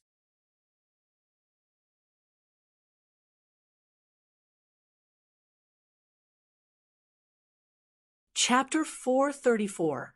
Since Gustav wasn't restricted like the others, he planned to visit, but the problem was even he had doubts about being able to handle mixed breeds that could easily destroy first-step martial rank mixed bloods. Most of the seniors who had been here for 3 years already were at the Falcon ranks. The strongest ones had already achieved Echo rank, which was why they were allowed there for training. Gustav decided to push this to the back of his mind for now, and wait till he was at the peak of Gilbert rank before deciding to visit there. Right now, he was at the second step, so He calculated that he should be able to reach the peak in about 2 to 2.5 months. Normally, it would take longer, but he still had a higher bloodline channeling speed due to the effect of accumulating Serhavo. Gustav decided to continue channeling his bloodline after resting for a bit. In the next 2 hours, he opened his eyes and moved towards the living room. He made a gesture for the door to slide open. SHHHSSHH. In front of the door, he could be seen standing in place with his right hand raised up and fist tightened. It was obvious that he was just about to knock. "Hey, how did you K?" Before E could complete his sentence, Falco interrupted from the side. "It's Gustav. Of course, head no," he said while walking in. "Hey, Gus," Eldris greeted from behind, also with a wave as he lowered his head slightly while walking in, so he wouldn't hit his head on the doorframe. E also walked in after that, and another round of discussion began between them. "Yeah, I heard that Alevra is now a peak Gilberk rank," E voiced out. "Damn. The bloodline strengthening boosted her rank that much? And am still at peak serial rank," Falco said with a look of disbelief. "I barely managed to reach the Gilberk rank," E added. Eldris was close to the Gilberk rank earlier. "He's definitely beyond first step," Falco stated while staring at Eldris. "Just at the second step." "Nothing grand," Eldris said with a dismissive look. "What about you, Gus?" E asked. "Same, nothing grand," Gustav responded. "Wait, what? You're also at the second step Gilberk rank?" EB and Falco asked at the same time. Yeah, any issues with that?" Gustav asked with a suspicious gaze. "Weren't you initially like second step serial ranked, or was it third?" Falco said with a disbelieving look, I remember the mean-looking Dr. Levi mentioned the accumulation of Serhavo would be a boost. This was one good boost, though," he said with a look of understanding. "I heard that Endrick's bloodline went through a sort of mutation after the strengthening process, and now a rumor has been going around about the possibility of a S-grade bloodline coming into existence," Falco voiced out. "They're still examining his bloodline and waiting for results since the grade of his bloodline was unable to be computerized after the bloodline strengthening operation. And from what I heard, he has shown some new remarkable abilities," E said with a contemplative expression. Gustav's eyebrows raised slightly as he heard that. The system rewards for one of the 5 years quest also mentioned an S-grade bloodline. This is a sign that it might be possible for mixed bloods with S-grade bloodlines to exist, Gustav thought. This makes Endrick even more of a threat than before. I should get this over and done with as soon as I can. By the way, Gustav's battle with Chad is going to be the first special class duel. Would be totally fun to watch, E said with light laughter. This will also be my first time going against a special class. Hopefully, I can go all out, Gustav said with a low tone. Even though I know I can't. Gustav sighed internally. Well, in the next 4 months, you'll be given your first mission. You can go all out on the enemies you'll be going against. Also, you only have to spend 2 years in total here, unlike many others, the system voiced internally. Gustav was about to respond when E spoke. You do know how tricky his bloodline abilities are, right? E asked. Yeah, I remember, Gustav said as he recalled some of the battles from the Special Class Cadet Challenge Day. Chad's bloodline literally deals with blood, and that makes him close to unstoppable during battles. All his opponents during the Special Class Cadet Challenge were not able to get a single hit on him, regardless of how strong they were. Gustav had observed everyone's battle well enough, so if he ever found himself in a situation where he had to battle a special class, he would know how to counter effectively, and wouldn't be caught in a surprising situation. On this note, Gustav already mapped out his moves in his head. He was only excited about the fact that he would be battling a special class that was relatively on the strong side. Gustav and the others kept discussing for quite some time and made plans together before everyone finally went to their various rooms after Gustav cooked them dinner. A few days earlier, he had met with Mara again, who brought him up to speed on everything that had been happening so far. Gustav recalled that she seemed a little worried when he asked about Boss Danzo. "He's fine, I guess," Mara said with a wry smile. Knowing Mara for being someone who was always jovial, Gustav saw her response as a red flag and decided to make more inquiries. "Are you sure?" Gustav asked.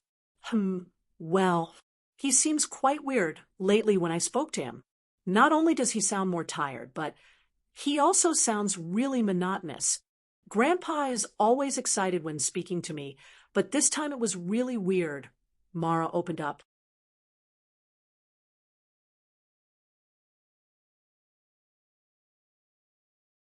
Chapter 435. Did you ask him if everything is all right over there? Gustav questioned. "Yes. He said everything is fine. He's only a little tired. But still I don't like the way he sounded." Mara responded with a slightly crestfallen look. "Relax.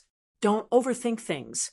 Maybe he's just really stressed lately," Gustav comforted her. Mara brightened up as she felt Gustav's hand on her hair. "H&M. She nodded with a smile. "By the way, how did you manage to get in touch with him?"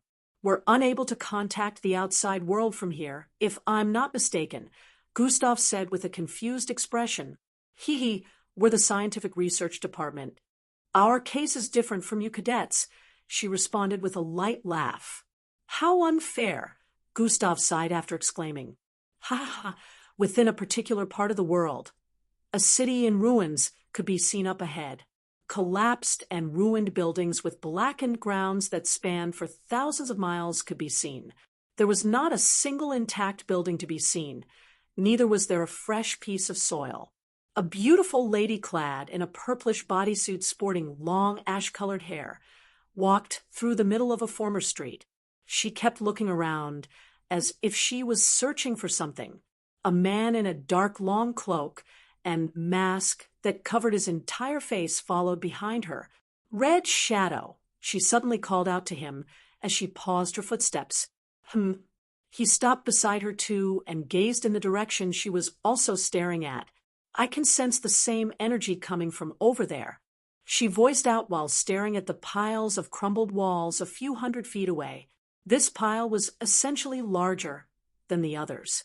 Red Shadow held out his left hand. On his left wrist was a rectangular device attached to it. "Are you sure, Miss Amy?" "There's no reaction from the device," he said while staring at the device. "Throw that crappy thing away. It's useless," Miss Amy said before she resumed walking towards the pile. "Try to keep up," she added. What am I doing working with the MBO?" Red Shadow muttered underneath his breath, with a slightly frustrated tone, before following after Miss Amy. "This is going to be a pain in the ass." Just like that, almost 2 weeks went by, and in camp it was almost time for Gustav and Chad battle. Only a day more was left. First-year cadets were seriously hyped up to see the first battle between 2 special class cadets. At the moment, it was around 2 in the afternoon. Gustav and many other cadets were currently training in the spacecraft simulation room with Officer Mag. Officer Mag had put them in a group of 4. 2 groups were to battle each other with different roles. One was as officers traveling through space on a mission, and the others were space pirates who were to launch an assault on the group of officers within the spacecraft. Gustav happened to fall into the group of assaulters meant to break into the spacecraft with his team. "The simulation looks so real," Gustav muttered as he flew across space while wearing an all-black protection suit armed with weapons. He kept looking around and checking himself out as he floated through space. "Now listen up," Gustav called out to the 100 teammates with him as he had been assigned captain. "Our objective is to take over the spacecraft, so it'll be dividing you all into 5 sub-teams, each tasked with different roles," Gustav voiced out with a commanding voice. He proceeded to put 20 each in a team and voiced out their roles. "Attack the main control room the instant you go in. Don't join the others in the main battle. Separate yourselves from us instantly. We'll give you cover. Your role is to provide rear support. Sabotage 2 of the engine rooms. Encirclement. You lot are with me. while be tanking a lot of attacks and preventing the opponents from going after the other group's defense. Charlie knows how to fix and mess with mechanical equipment, so I need you to make the spacecraft cease all functions when you get my signal. In a few minutes, Gustav was done bringing them up to speed about how the mission was going to be executed. He put one special class cadet in the team he was going to be leading because he found her more submissive than the others who still had complaints about his plans. After all was said, they started flying towards the massive spacecraft that happened to be moving in the distance. This suit weapon system works with bloodline energy. Quite convenient, Gustav said as they arrived on the east side of the spacecraft. Gustav communicated with the rest of his teammates using the suit communication system. They separated into three as two groups moved toward the west side, and the other two moved towards the southwest side. Only Gustav's group was left on the main side. He stretched out his right hand along with many others. The right arm of the suit started transforming into a mini cannon, and he sent his bloodline energy into it to power it up. A crimson beam of energy was gathering at the tip of his mini cannon. Others in his group also had similar occurrences with different colors. Gustav brought out two black circular objects and threw them towards the side of the spacecraft. Ting, ting, ting, ting. The others also performed this action. These black circular objects stuck to the side of the spacecraft and started beeping while glowing red light. Now, Gustav voiced out in the comms. The instant they heard the command, they shot out the beams towards that side of the spacecraft together. Boom! A loud sound of explosion rang out as a hole was blasted through the side of the spacecraft. Let's go, Gustav commanded while flying forward with speed. Swyish, swyish, swyish. Everyone flew forward with full force towards the opening they had just created.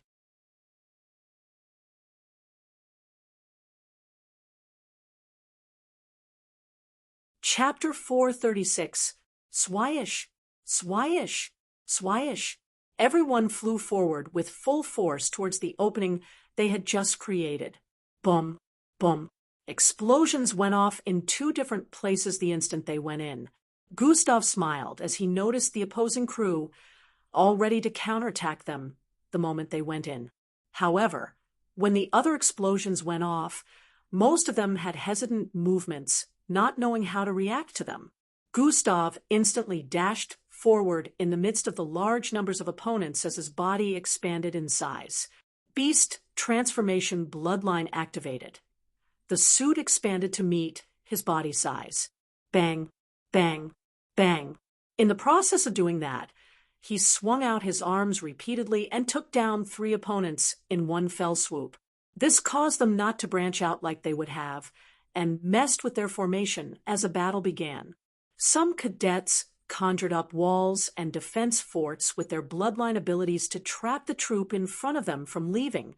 The whole opposing team wasn't here, but around 70% of their forces were present, which was why Gustav was trying to make sure to keep them here, so the other sub-teams could perform their tasks without issues. Even though Gustav and his team tried to keep them in the encirclement, some of them still managed to break off due to their massive numbers. A subgroup from Gustav's team came over from behind the opposing forces to assist due to the numbers, and was able to prevent more of them from leaving the encirclement. Attacks were sent flying all over the place as this part of the spacecraft turned into a crazy war zone. Although Gustav's team was pretty powerful with their attacks, they were still outnumbered, so a number of them had already been knocked out. Gustav was practically like a 10 in one force among them as he took out one opponent after the other. Combination has been activated. Size manipulation plus overhaul. As Gustav's left arm increased in length, blue circles appeared all over it. It traveled forward with speed and slammed into rocky structures used as a cover-up ahead. Boom. The instant contact was made. A small explosion occurred that doubled the effect of his punch, shattering apart the structure. It still traveled forward and slammed into four more participants, blasting them away into the distance and sending them out of commission. At this point, everyone had pretty much recognized that this was Gustav and was now panicking, afraid of going up against him. On the other side, the special class cadet, who was the captain, saw the amount of destruction Gustav was causing and darted towards his direction to confront him. He had been one of the few here that had managed to put a lot of Gustav's subordinates out of commission since he was pretty strong. "Captain Finn, the main control room is under attack. We need more manpower." He suddenly heard that call from his comms, which put him in a dilemma. He had about 2 special class and a few more normal powerful cadets placed in the main control room. So he was surprised that they would still call to ask for backup. All his teammates that were initially in his current location fighting with him had been taken out by Gustav and the other special class with him. The only special class cadet left here with him was the strongest one, but also the most stubborn, and he wasn't sure if had listened to instructions. The person he was referring to had also noticed Gustav and was currently moving towards him while easily clearing Gustav's troops standing in his way. As he closed in on Gustav and was about to activate a special attack, Endrik, he heard the voice of the captain's special class cadet in his ears. "What?" Endrik paused his footsteps and voiced out with an irritated expression. "I need you to move towards the main control room ASAP. They need more manpower," he voiced out. "I need to take Gustav out. Who cares about some dumb main control room?" Endrik voiced out as he started moving forward again. "Don't worry about that. I'll handle him myself." Finn stated. "You'll handle him yourself? What a joke." Endrik scoffed as he heard that and prepared to keep moving again. "If they take over the control room, that would be the end. Do you want us to lose?" Finn said, while slapping a cadet away with his fiery wings. Hearing that was like a trigger for Endrik as he turned around. "I won't ever lose to him," Endrik said internally as he dashed forward with immense speed towards the enclosement in front. Gustav finally noticed him in the distance as he broke through the enclosement easily just by pushing out his hands. "You'll have company in the main control room soon. Be ready," Gustav said in the comms. Boom. Swai. Gustav swerved to the side as he dodged a swirling mass of brown flames, shaped like a crow. Unfortunately, this slammed into some of his teammates battling behind, sending a few out of commission. At this point, even though only about 40% of the opposing troops were left, Gustav only had around 20% of his original group of 20. On the bright side, another sub-team was still stationed behind, keeping the opposing team from leaving the encirclement. Even though this couldn't truly keep the very powerful ones in, it had managed to prevent many from leaving. And they had also taken quite some casualties while dealing with that task. Gustav looked forward and counted the numbers they had to go against here. He noticed the cadet charging for him with fiery wings, but in a matter of milliseconds, and he had already completed his calculations. He only had 4 more on his side, while the opposing force in the encirclement still had around 27 opponents. Now, they were the ones being encircled, and the captain didn't really seem to care about sending more troops out of the encirclement to assist in the main control room.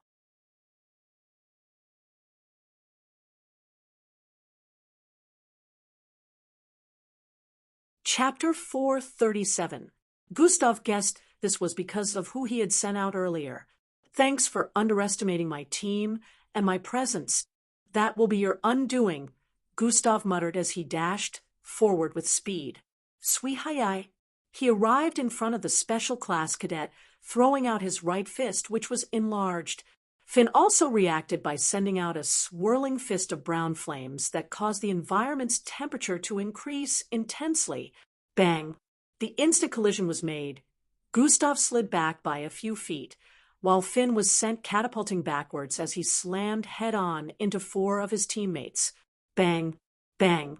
Bang! Gustav felt the burn internally, but his suit was okay. That was an immense heat.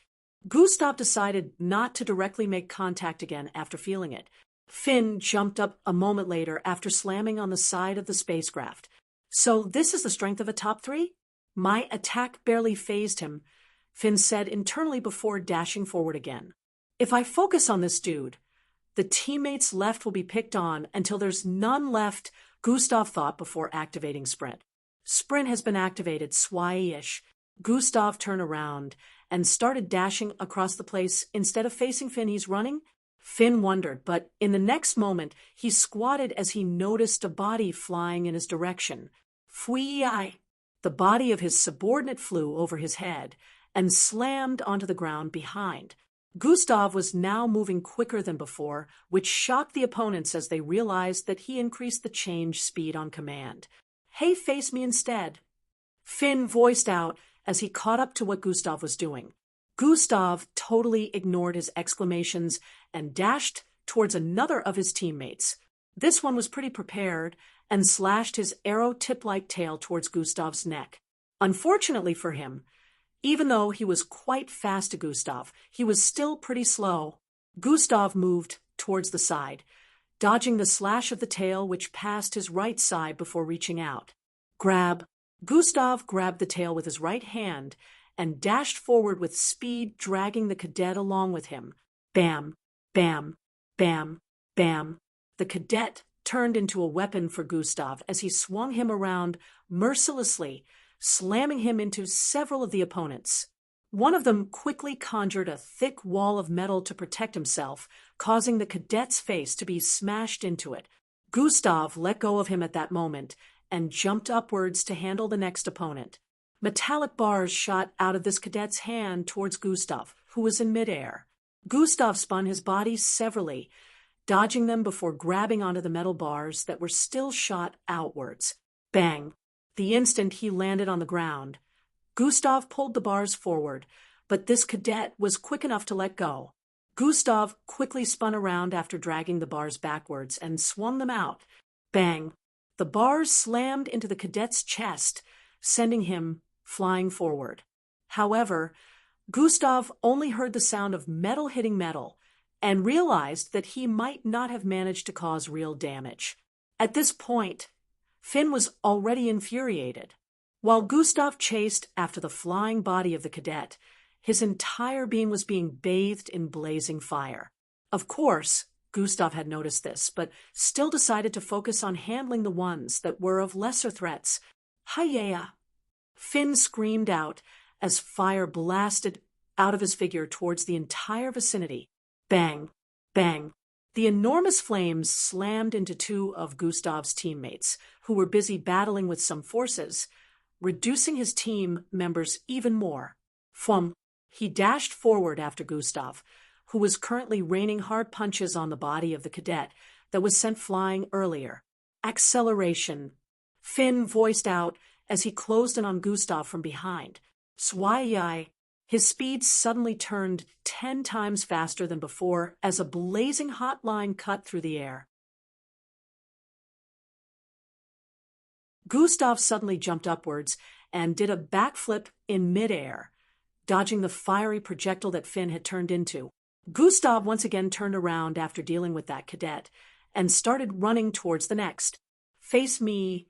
Finn shouted out again, and he chased after Gustav once again from behind. In the control room area, a crazy battle was ongoing at the moment, as the group Gustav sent over battled with a single opponent. They had managed to defeat the team they found there after some minutes of battling, since the enemy troops here were quite little in number. However, the moment they began hacking into the control room to take command of the spacecraft, a cadet showed up. Thinking he was just like the others, a few of them disengaged from the others to take him down. To everyone's surprise, he floored all 4 of them in almost an instant. Who in the hell is that? They wondered as everyone quickly began to attack. Those who had long-range attack-like energy beams shot their attacks forward with full force. The instant Endrick held out his hand, every attack hit an invisible wall and was stopped a few feet before him. Swia! Endrick waved his hand casually, causing all long-range attacks to fly towards the side. Lame! He voiced out before dashing forward. A whitish afterimage was formed as Endrick arrived in front of one of them and held his hand out. This cadet was pretty fast in reacting as he transformed into a greenish titan and threw out a fist in response. If Endrick was keen on making contact, they would both hit each other. However, to his surprise, an invisible force wrapped around his neck, and he found himself being lifted up a moment later, disrupting his attack. Around 5 cadets had already encircled Endrick at this time, but the moment he waved his right hand around, the body of the greenish, titan-like cadet flew across the place and slammed into these cadets, encircling him. Bang, bang, bang, bang. Bone-cracking sounds rang out as every cadet surrounding him was sent flying except for one, who reacted in time and ducked.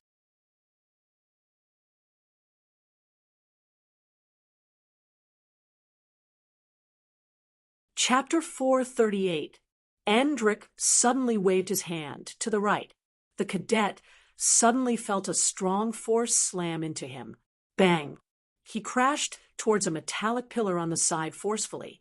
Endrick didn't seem to be finished with him. He raised both his hands, causing the cadet to be lifted into the air along with the green, titan-like cadet. Swai, shwai. Endrick started waving both hands from left to right, and from right to left, causing both cadets to be slammed all across the place due to his hand movements. The ones in front guarding the main control center, where they seemed to still be taking over the mainframe, stared at Endrick with a wary look on the monitor. It displayed 57%, as it would seem that they would have to prevent any form of disruption until it got to 100% at this point.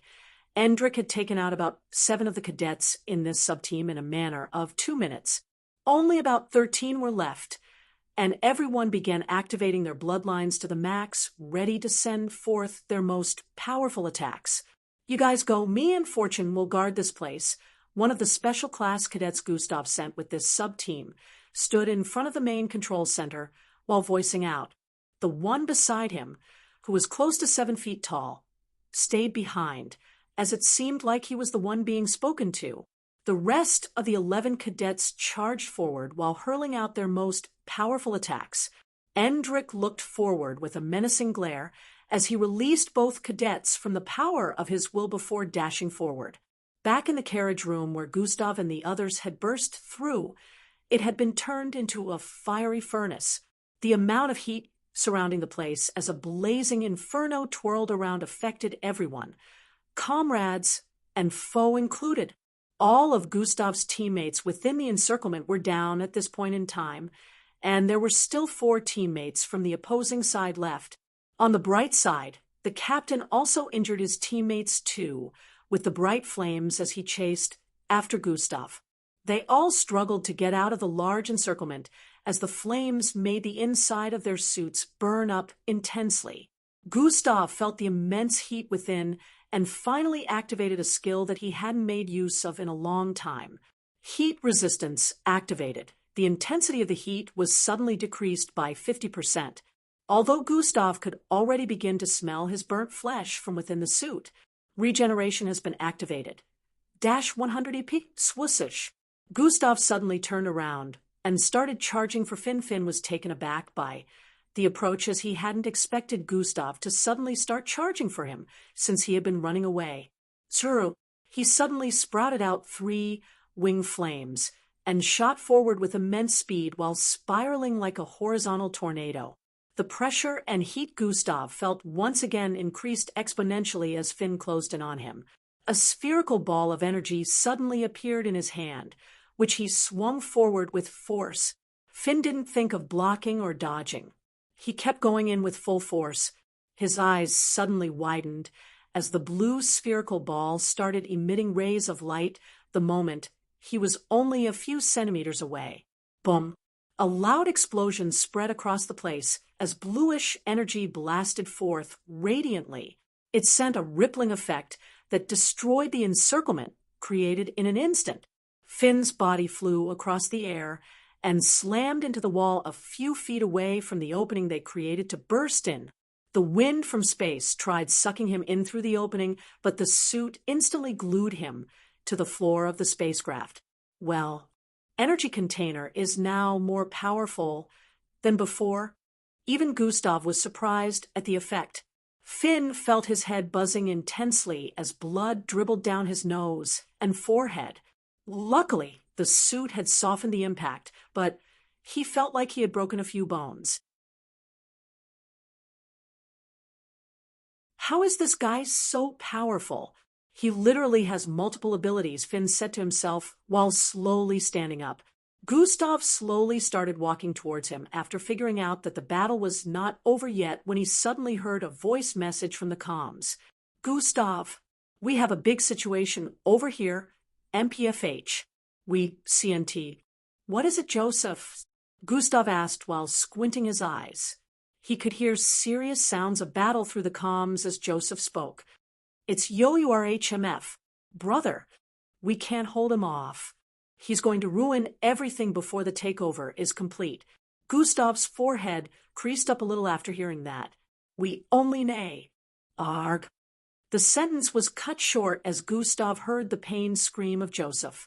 Gustav suddenly raised his right leg up with intensity.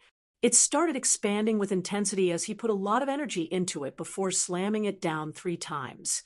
Bang, bang, bang. It sounded like an earthquake in space as the sound and vibration traveled all across the spacecraft. Finn, who was about to attack again, paused his steps and wondered what Gustav was doing. That's the signal. Do it now. Within the engine room, one of Gustav's subordinates voiced out. Hiya. One of them screamed out as electrifying jolts traveled all across his body before slamming his hand on the ground. Bang. TDRHH.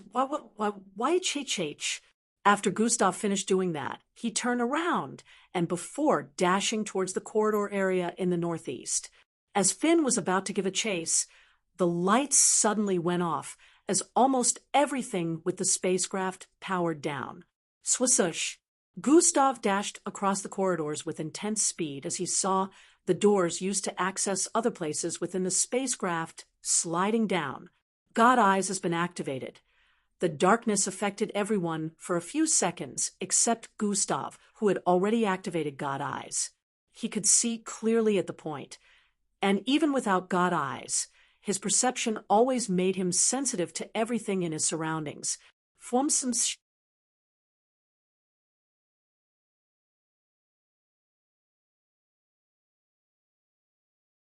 Chapter 439. He passed through the first 3 and turned left twice before turning right once. In a few moments, he arrived on the corridor that led to the main control room and could see the doors being halfway closed.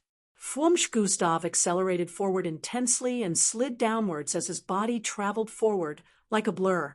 Bang! The metallic door slammed shut the moment he went through as he arrived within the control room. The lights were still out, but parts of the control room were still operational, so they flashed red and blue lights across the place. The main control center had the percentage 87% displayed on the holographic monitor, which meant they were still taking over.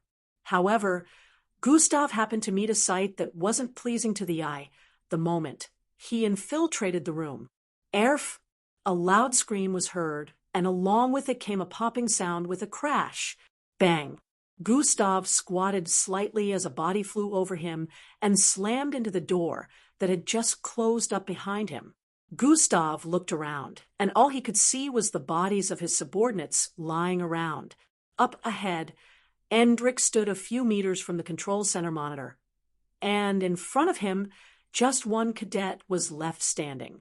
This was the only special class cadet here, and from the looks of things, he wasn't doing too well either because his left arm was flaying by the side.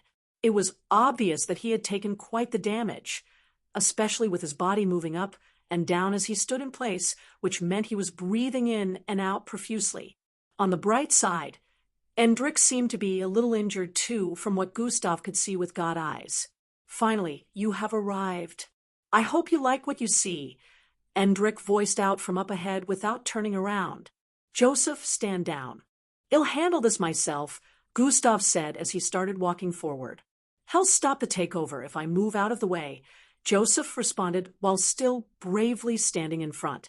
So pathetic of me.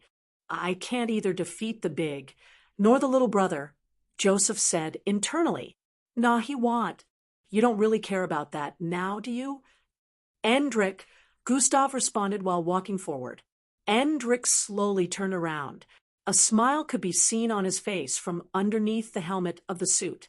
Just as he was about to charge for Gustav, Joseph's right arm transformed into a dark spear with a glowing purplish tip and stabbed it forward. This was a very fast sneak attack, and the tip of the spear-like arm had already arrived at the middle of Endrick's back before anyone could react. Clinking. To Joseph's surprise, his spear-like arm was stopped 1 centimeter away from Endrick's back. Endrick turned his head to the side to stare at Joseph. That's quite pathetic of you. Stabbing someone from behind, Endrick voiced out before raising his right hand. Joseph suddenly felt a strong, invisible grip on his already broken left arm. Endrick suddenly turned around while swinging the back of his left hand. Pa! A loud slap rang across the place as Joseph's face moved to the right while his arm was still being pulled towards the left. Kara, why, Chach? Sounds of tendons being ripped apart reverberated across the place as Joseph screamed out loudly due to pain. Endrick reached out and was about to grab Joseph again when Gustav suddenly dashed forward and kicked him in the back. Bang! Even though Endrick had a protective layer of telekinetic walls surrounding his entire frame, he was still sent flying forward. He flipped in the air and landed on his feet about 100 feet away before sliding back. I told you to stand down. Next time, learn to listen to instructions, Gustav said to Joseph, who was writhing on the ground in pain before he continued walking forward. At this time, the monitor displayed 92%, but Endrick didn't seem to care about that. What do I expect from 2 losers in the same group? Of course you'd attack from behind. Endrick voiced out with a tone of annoyance as he stared at the approaching Gustav. Anything goes in a battle. No one really cares about whether the methods are nice or not so long as the enemy is eliminated. Gustav responded with a tone of nonchalance. You're still a loser. Don't try to lecture me. Endrick voiced out before darting forward. Looks like you learnt nothing from our last encounter. Gustav wasn't surprised in the slightest as he dashed forward too. Endrick pushed out his hand before arriving in front of Gustav. Gustav felt a force wrapping around his frame and quickly leaped upwards with speed. Fwayai! Endrick had to jump backwards as his target changed location too quickly for him to adapt to. Bang! Gustav landed at the exact spot Endrick was standing in earlier and threw out a massive fist. Size manipulation has been activated. -500 AP. His massive fist traveled forward with immense force as it transformed into that of the mutated bull internally. Endrick reacted by pushing both hands forward, sending forth a strong wall of will. Bang! A loud sound of collision rang out as both forces collided, and Endrick started being pushed backwards along with his invisible wall. Endrick's face creased up as he quickly tried wrapping his will around Gustav's fist, but his telekinetic force kept getting cancelled due to its massive size that was similar to 3 trucks combined. Endrick slowly pulled back his left hand and continued making use of his right hand to block Gustav's fist. He looked to the side and stretched his left hand out. The bodies on the floor started being raised high. He suddenly swung his hand to the side, and all the bodies started flying towards Gustav. Gustav turned to the side and saw about 12 unconscious bodies flying in his direction. Endrick smiled as he saw Gustav turn to the side. He'll have to save them, Endrick said internally. However, to his surprise, Gustav retracted his fist and slid backwards with speed to dodge all the bodies. Bang, bang, bang, bang, bang. The unconscious bodies began to crash in different places all across the control room.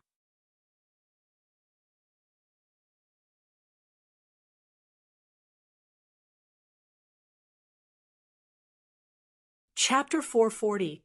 Bang, bang, bang, bang, bang. The unconscious bodies began to crash in different places all across the control room. What? He didn't try to save them? Endrick said internally with a tone of surprise after Gustav evaded the bodies. Gustav deactivated size manipulation and leaped upwards with intensity. Energy discharge has been activated. The air vibrated as red energy gathered around Gustav's being while he descended from the air towards Endrick's location. Endrick looked upwards and raised his right palm with force, sending a telekinetic push towards Gustav. Bam, bam. The energy, radiating around Gustav, suddenly burst forth from his being, spreading all across the place. Endrick's attack collided with the energy sent out from Gustav's body and was incinerated. It kept pushing outwards before slamming into Endrick with intensity.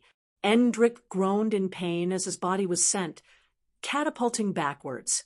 Gustav landed on his feet in a squatting format before dashing forward with immense speed. Swai! Endrick, who was still being blasted across the control room, noticed Gustav's approach and swiped his finger multiple times across the air. Gustav suddenly felt a sharp invisible force heading for him and swerved to the left. Shihai. A part of his suit had a scratch mark as he almost got sliced in the neck by one of the invisible blades. Swerve, swerve, swerve.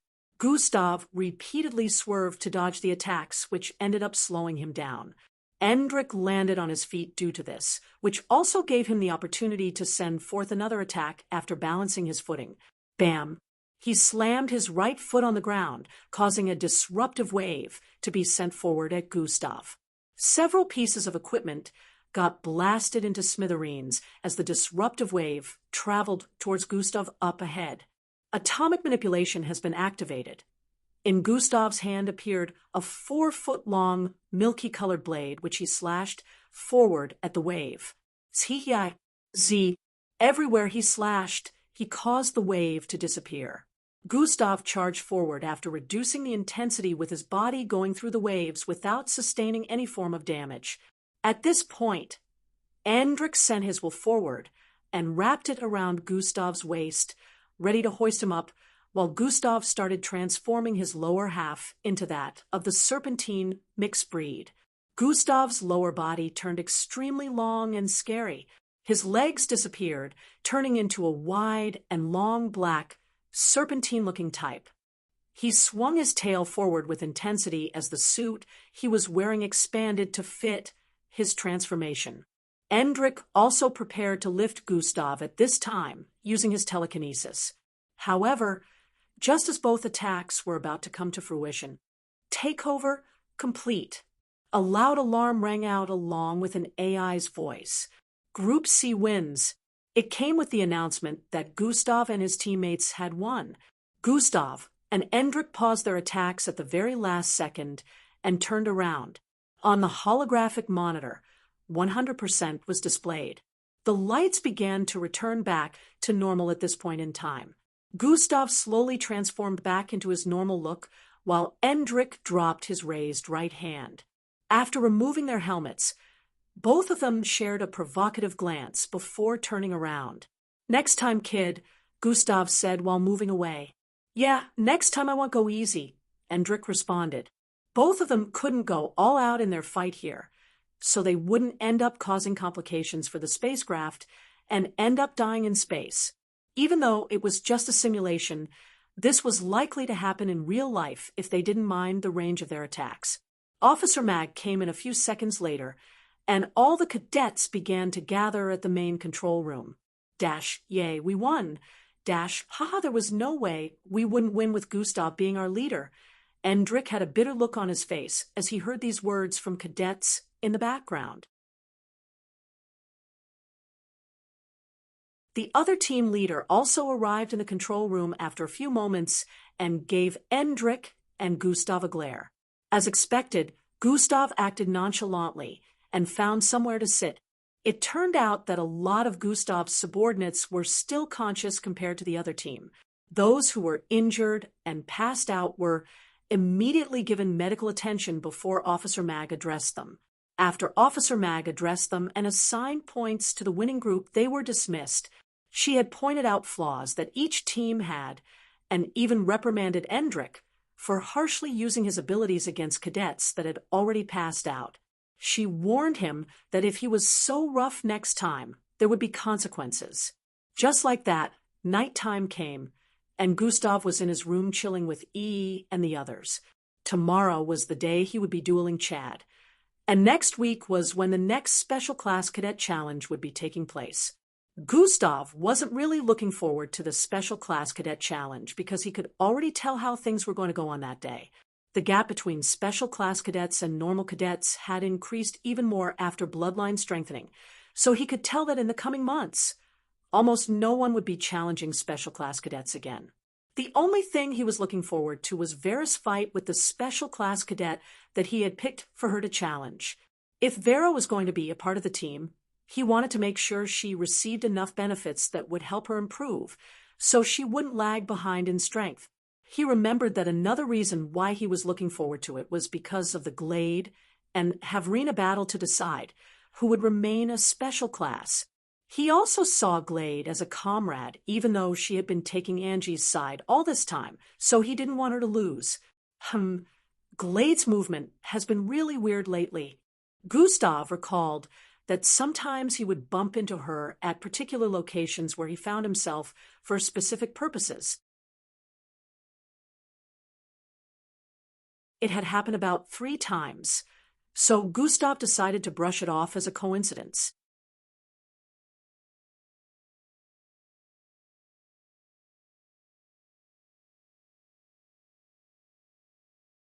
Chapter 441. His mind was only drawn to that now that he was actually thinking about her. Either way, tomorrow should be good. Maybe I should make use of more strength, Gustav thought, but decided to brush off that decision. He was still reluctant about revealing a lot of abilities and was consciously reducing the power of most of his attacks so as not to seriously injure others during training. Just like that, the night went by, and the next morning came. Cadets were up early once again for the morning routine. They had practically been doing this for 2 months already, so everyone was already used to it, since their normal bodies with bloodlines sealed had adapted to it. Gustav didn't have any incident related to what happened the other day, but he did notice that occasionally there would be cadets getting in his way. Some of them would try to disrupt his speed or distract him in a kind of way. Gustav didn't really find this disturbing, but he was a bit suspicious since this didn't happen before. Alevra was still improving at a very crazy rate, just like Gustav. He thought he would surpass her in morning routines by now, but just as he was getting better, so was she. Once again, he was second to get back to the starting point. Both of them no longer took more than 2 hours to complete the morning routine. Eldris and Chad were always arriving at the same time after him, while Falco was always arriving with the girls. After the morning routine ended, Officer Bryant addressed them about a few things before releasing everyone. Chad walked up to Gustav afterwards. "Don't forget to show up by 12. Falcon Battleground," he said before moving away. "Oh, if you can't defeat me, get ready to become my minion for the next 3 months," Chad said with a look of pride as he paused his footsteps and turned to the side to stare at Gustav. "You will obey every command I give you," he added before starting to walk again. "Hold it," Gustav suddenly voiced out from behind, causing Chad to stop. "Now, you mentioning this thing about minions is new to me," Gustav said while raising his left eyebrow. "What? You can't handle it? If you're scared of losing, don't bother showing up," Chad said with a provocative glance. "That's not it. A proper wager goes both ways," Gustav said while moving a few steps forward. "Now, if you lose, you must adhere to 3 of my demands. No backing down, no matter what I may ask of you," Gustav said. At this point, cadets had already begun to gather around them and started gossiping loudly after hearing the both of them voice out. Chad had a slightly hesitant look on his face as he heard that. "It's all right if you can't handle that. Don't show up for the duel," Gustav said with a light smile before walking forward and passing by Chad's side. "Wait," Chad voiced out before turning around. "I'll play along with this. Better be prepared to be a minion," Chad added before turning around to leave. Smirk. A smirk appeared on Gustav's face as he dashed away into the distance. There was still enough time, so Gustav decided to go and complete his daily tasks in the meantime. In about an hour, Gustav was done with 2 of the tasks, but the last one was pretty tricky and could only be completed after dawn, so he had to go back to his room. Gustav spent the next 2 hours channeling his bloodline before he took a break, sitting within his small personal bloodline training room. Gustav brought out 3 pieces of orange crystals from his storage device. Gravitational energy container bloodline activated. The atmosphere turned extremely serene as Gustav activated this. The gravitational force surrounding him started getting warped as bluish, spherical, glowing balls started appearing all over the place within the room. Over 200 of them had appeared in a matter of seconds. Gustav made a few of them disappear, since they were crowding the place a bit too much. He took one of the orange crystals in his hand, and one of the spherical balls floated to his front. The glow on its frame intensified as it started sucking out energy from the glowing orange crystal. Gustav had already activated God Eyes at this point, and was monitoring the mixing of energies for any change. Thurkikiai, the bluish spherical ball, suddenly started to crackle with purplish electricity as the color of the energy within began to change. After a few more seconds, Gustav stopped absorbing energy from the crystal after noticing that the mixture of energies was starting to get unstable. Having God Eyes is quite convenient, Gustav thought as he stared at the spherical ball in front of him. It had now completely changed color from blue to reddish-black, with purple electric snakes swimming across its body. I wonder just how destructive this would be, Gustav said with an excited look. He could already picture and calculate how powerful it would be when used as an attack, but he still wanted to see it in reality to confirm. Make sure you never use this to attack a fellow peer unless you're battling with a stronger opponent. The system suddenly voiced out in his head. Why? Gustav asked. Are you seriously asking me that? The system voiced out with a tone of annoyance. Gustav already knew why the system would say this, but he still asked, yeah. Why? Dumbo, just go ahead and use it then. Just make sure you're able to explain to them the disintegration of all physical matter within the radius of several hundred feet. The system voiced out before keeping quiet. Disintegration of all physical matter? Gustav questioned with a suspicious look, but the system didn't respond anymore. He checked the time and noticed it was almost 12 already. Time to go, Gustav muttered while making all the spherical bluish balls disappear along with the one he had just created. He kept the orange crystals before standing to his feet and heading out.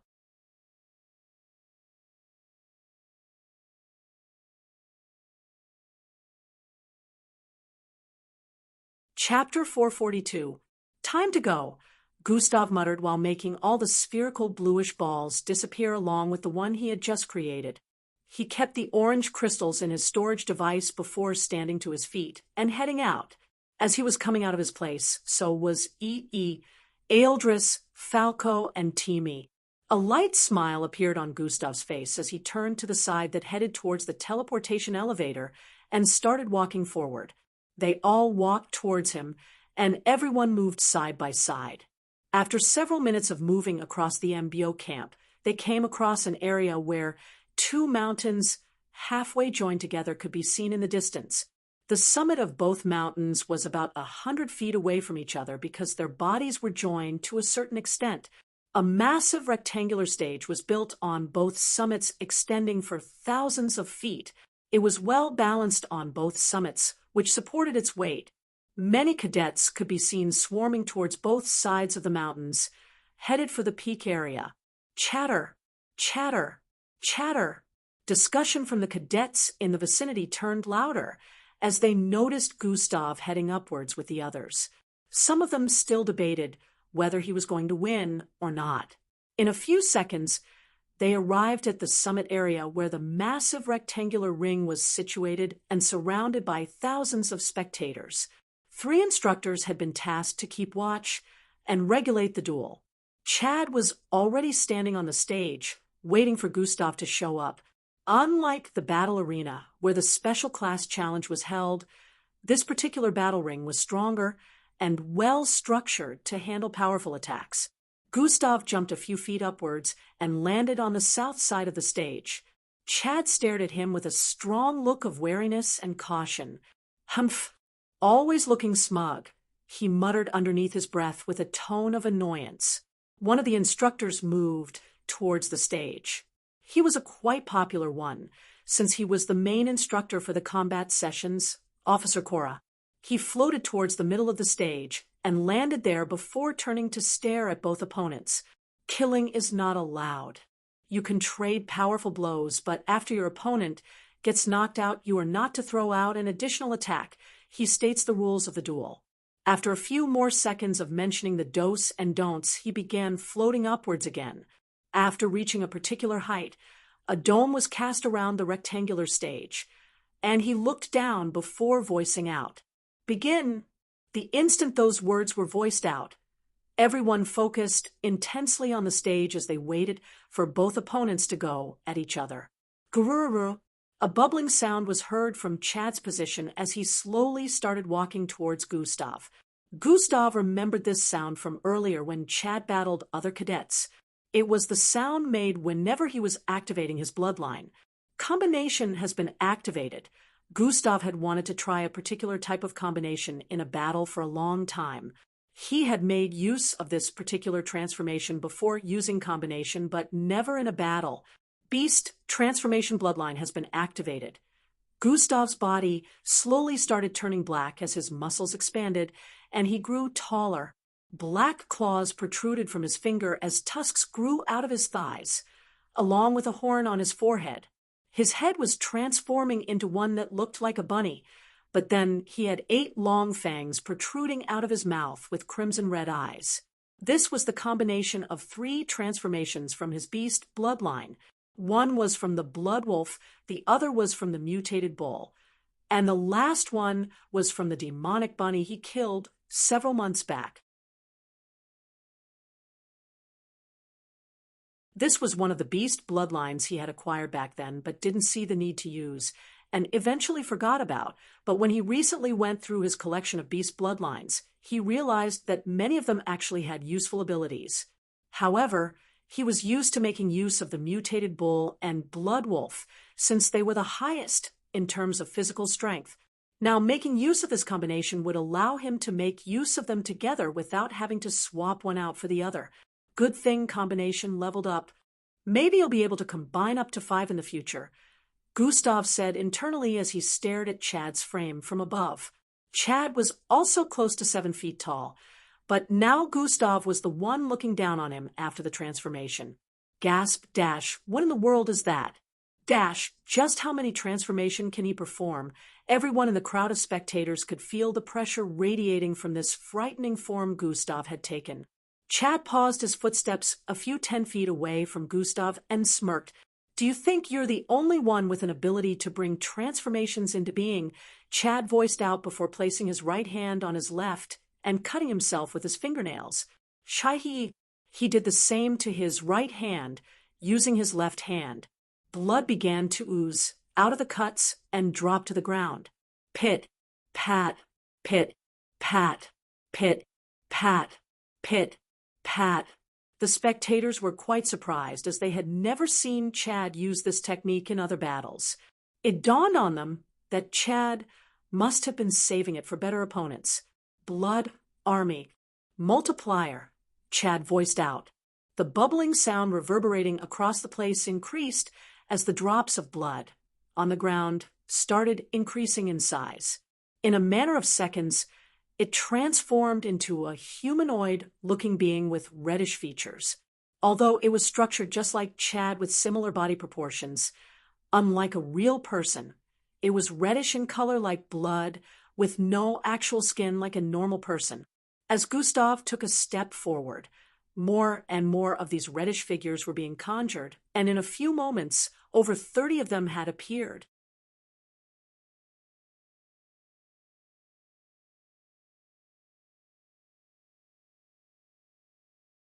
Chapter 443, A bloody reddish armor formed around Chad's real body as he dashed forward with his blood clones.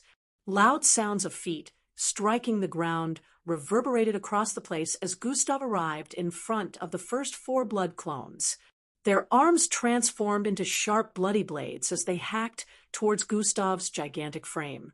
One leapt upwards and stabbed towards Gustav's left shoulder, while another one aimed for his right abdominal area. Swii! Gustav grabbed the hand of the one who leapt upwards first, while spinning around to dodge the other 2 attacking him from the right. Fwaya! He raised the one he grabbed and flung him downwards towards the 4th one on the left. Bang! A blood mess was made as both blood clones slammed into each other, bursting into bloody goo that splattered across the place. Gustav turned towards the side and swung out his foot towards the 2 he had dodged earlier, blasting 2 holes in their chest as they flew backwards and landed on the ground once again, causing a bloody mess. Chad had made use of this opportunity and was currently leaping towards Gustav while holding onto 2 blood whips which he swung towards Gustav's neck while in midair. Gustav turned to face him and the rest of the blood clones approaching and opened his mouth. Raihea! Sonic boom blasted out of his mouth, causing ring-like waves to scatter across the place. Bang! Bang! Bang! Boom! Chad was surprised as the waves slammed into him and his clones, sending them flying backwards with intensity. The entire stage vibrated as the waves kept blasting forward from his mouth for several seconds, causing cracks to appear in different places. The spectators were once again astonished by this after feeling the vibration from their position, since it even affected both mountains. Gustav stopped his scream after disintegrating every one of the blood clones and blasting Chad a few feet into the stage. He breathed in and out heavily for a few seconds. 2400 EP. He noticed that he lost many energy points from that one scream and decided not to use it so brashly again. Even the instructors were surprised after seeing the cracks on the stage, which were slowly mending due to the nanites installed within. Chad leapt to his feet with a look of humiliation after being buried a few minutes after the duel had just begun. He looked around for a few moments and noticed the bloodstains everywhere. Looks like I misjudged his strength. What the hell is with the new transformation? He keeps pulling new transformations out of nowhere. Chad had a frustrated look as he thought. Chad stretched out his right hand towards the side as he noticed Gustav approaching him. Swine and all the blood scattered across the place started floating towards him. Gustav swung out his fist towards Chad, who quickly dashed towards the side to dodge after conjuring up a blood clone to take the hit in his place. Bang! Gustav's fist slammed into the clone, blasting it to pieces as his fist still traveled downwards and slammed onto the stage as well. KRRHHYKKK! Cracks appeared all over the place as the entire vicinity vibrated again. Chad was starting to wonder how powerful Gustav's punch was after witnessing that. Even Gustav could feel his strength was nothing to scoff at after the triple transformation, despite the significant reduction of his speed. However, he hadn't activated Dash since the beginning, since he was just testing things out first. Chad had finally had enough time to draw back his blood, and even make it larger. I need something bigger and stronger, Chad said internally as his eyes grew bloodshot. As Gustav turned around to dash towards him, the blood surrounding Chad suddenly blasted outwards, and a massive creature was being formed. Gustav could smell the intense metallic stench. The blood was oozing out as he threw his fist forward once again. Bam! Gustav's fist was stopped by a wall of blood as the transformation process completed a moment after. A massive 16-foot-tall humanoid red creature that was 4 feet taller than Gustav stared down at him. Chad leapt upwards and merged with the massive creature, causing it to get redder as the strong stench of blood increased even more. Hiya! It screamed out as it prepared to attack, but Gustav screamed right back at it. Raihea! Sonic waves shot out of his mouth, once again slamming into the massive creature and knocking it several hundred feet backwards. Gustav stopped the instant this happened, so as not to lose too much energy. Sprint has been activated. He dashed forward with intensity and flung his leg towards the side of the creature before it could land on the ground. Chad, who was controlling the blood creature from within, reacted quickly by making it spin in the air and landing on its feet to balance itself. A massive club-like weapon made of blood protruded out of the creature as it swung it fiercely towards Gustav. Gustav slashed towards it with his black claws, cleanly cutting through it before dashing forward again. Gustav lowered his hand to throw an uppercut. Bang! A loud sound reverberated across the place as Gustav's fist tore a hole through its head. Cracks appeared on the ground where his legs were positioned. To his surprise, the creature still drove its left fist forward towards Gustav's chest while its head was still in a messy state. Gustav swerved towards the left quickly and threw a jab at its side. Bang! Gustav landed another clean hit on it, forcing it several hundred steps backwards. He decided not to give it a break and lunged at it yet again. Hand-to-hand combat broke out between them as Gustav heavily rained fists on it while dodging every single attack it sent out. Bang! Bang! Bang! Bang! Gustav's blow turned fiercer each time as he noticed that all his punches were hardly causing any damage since the creature kept going.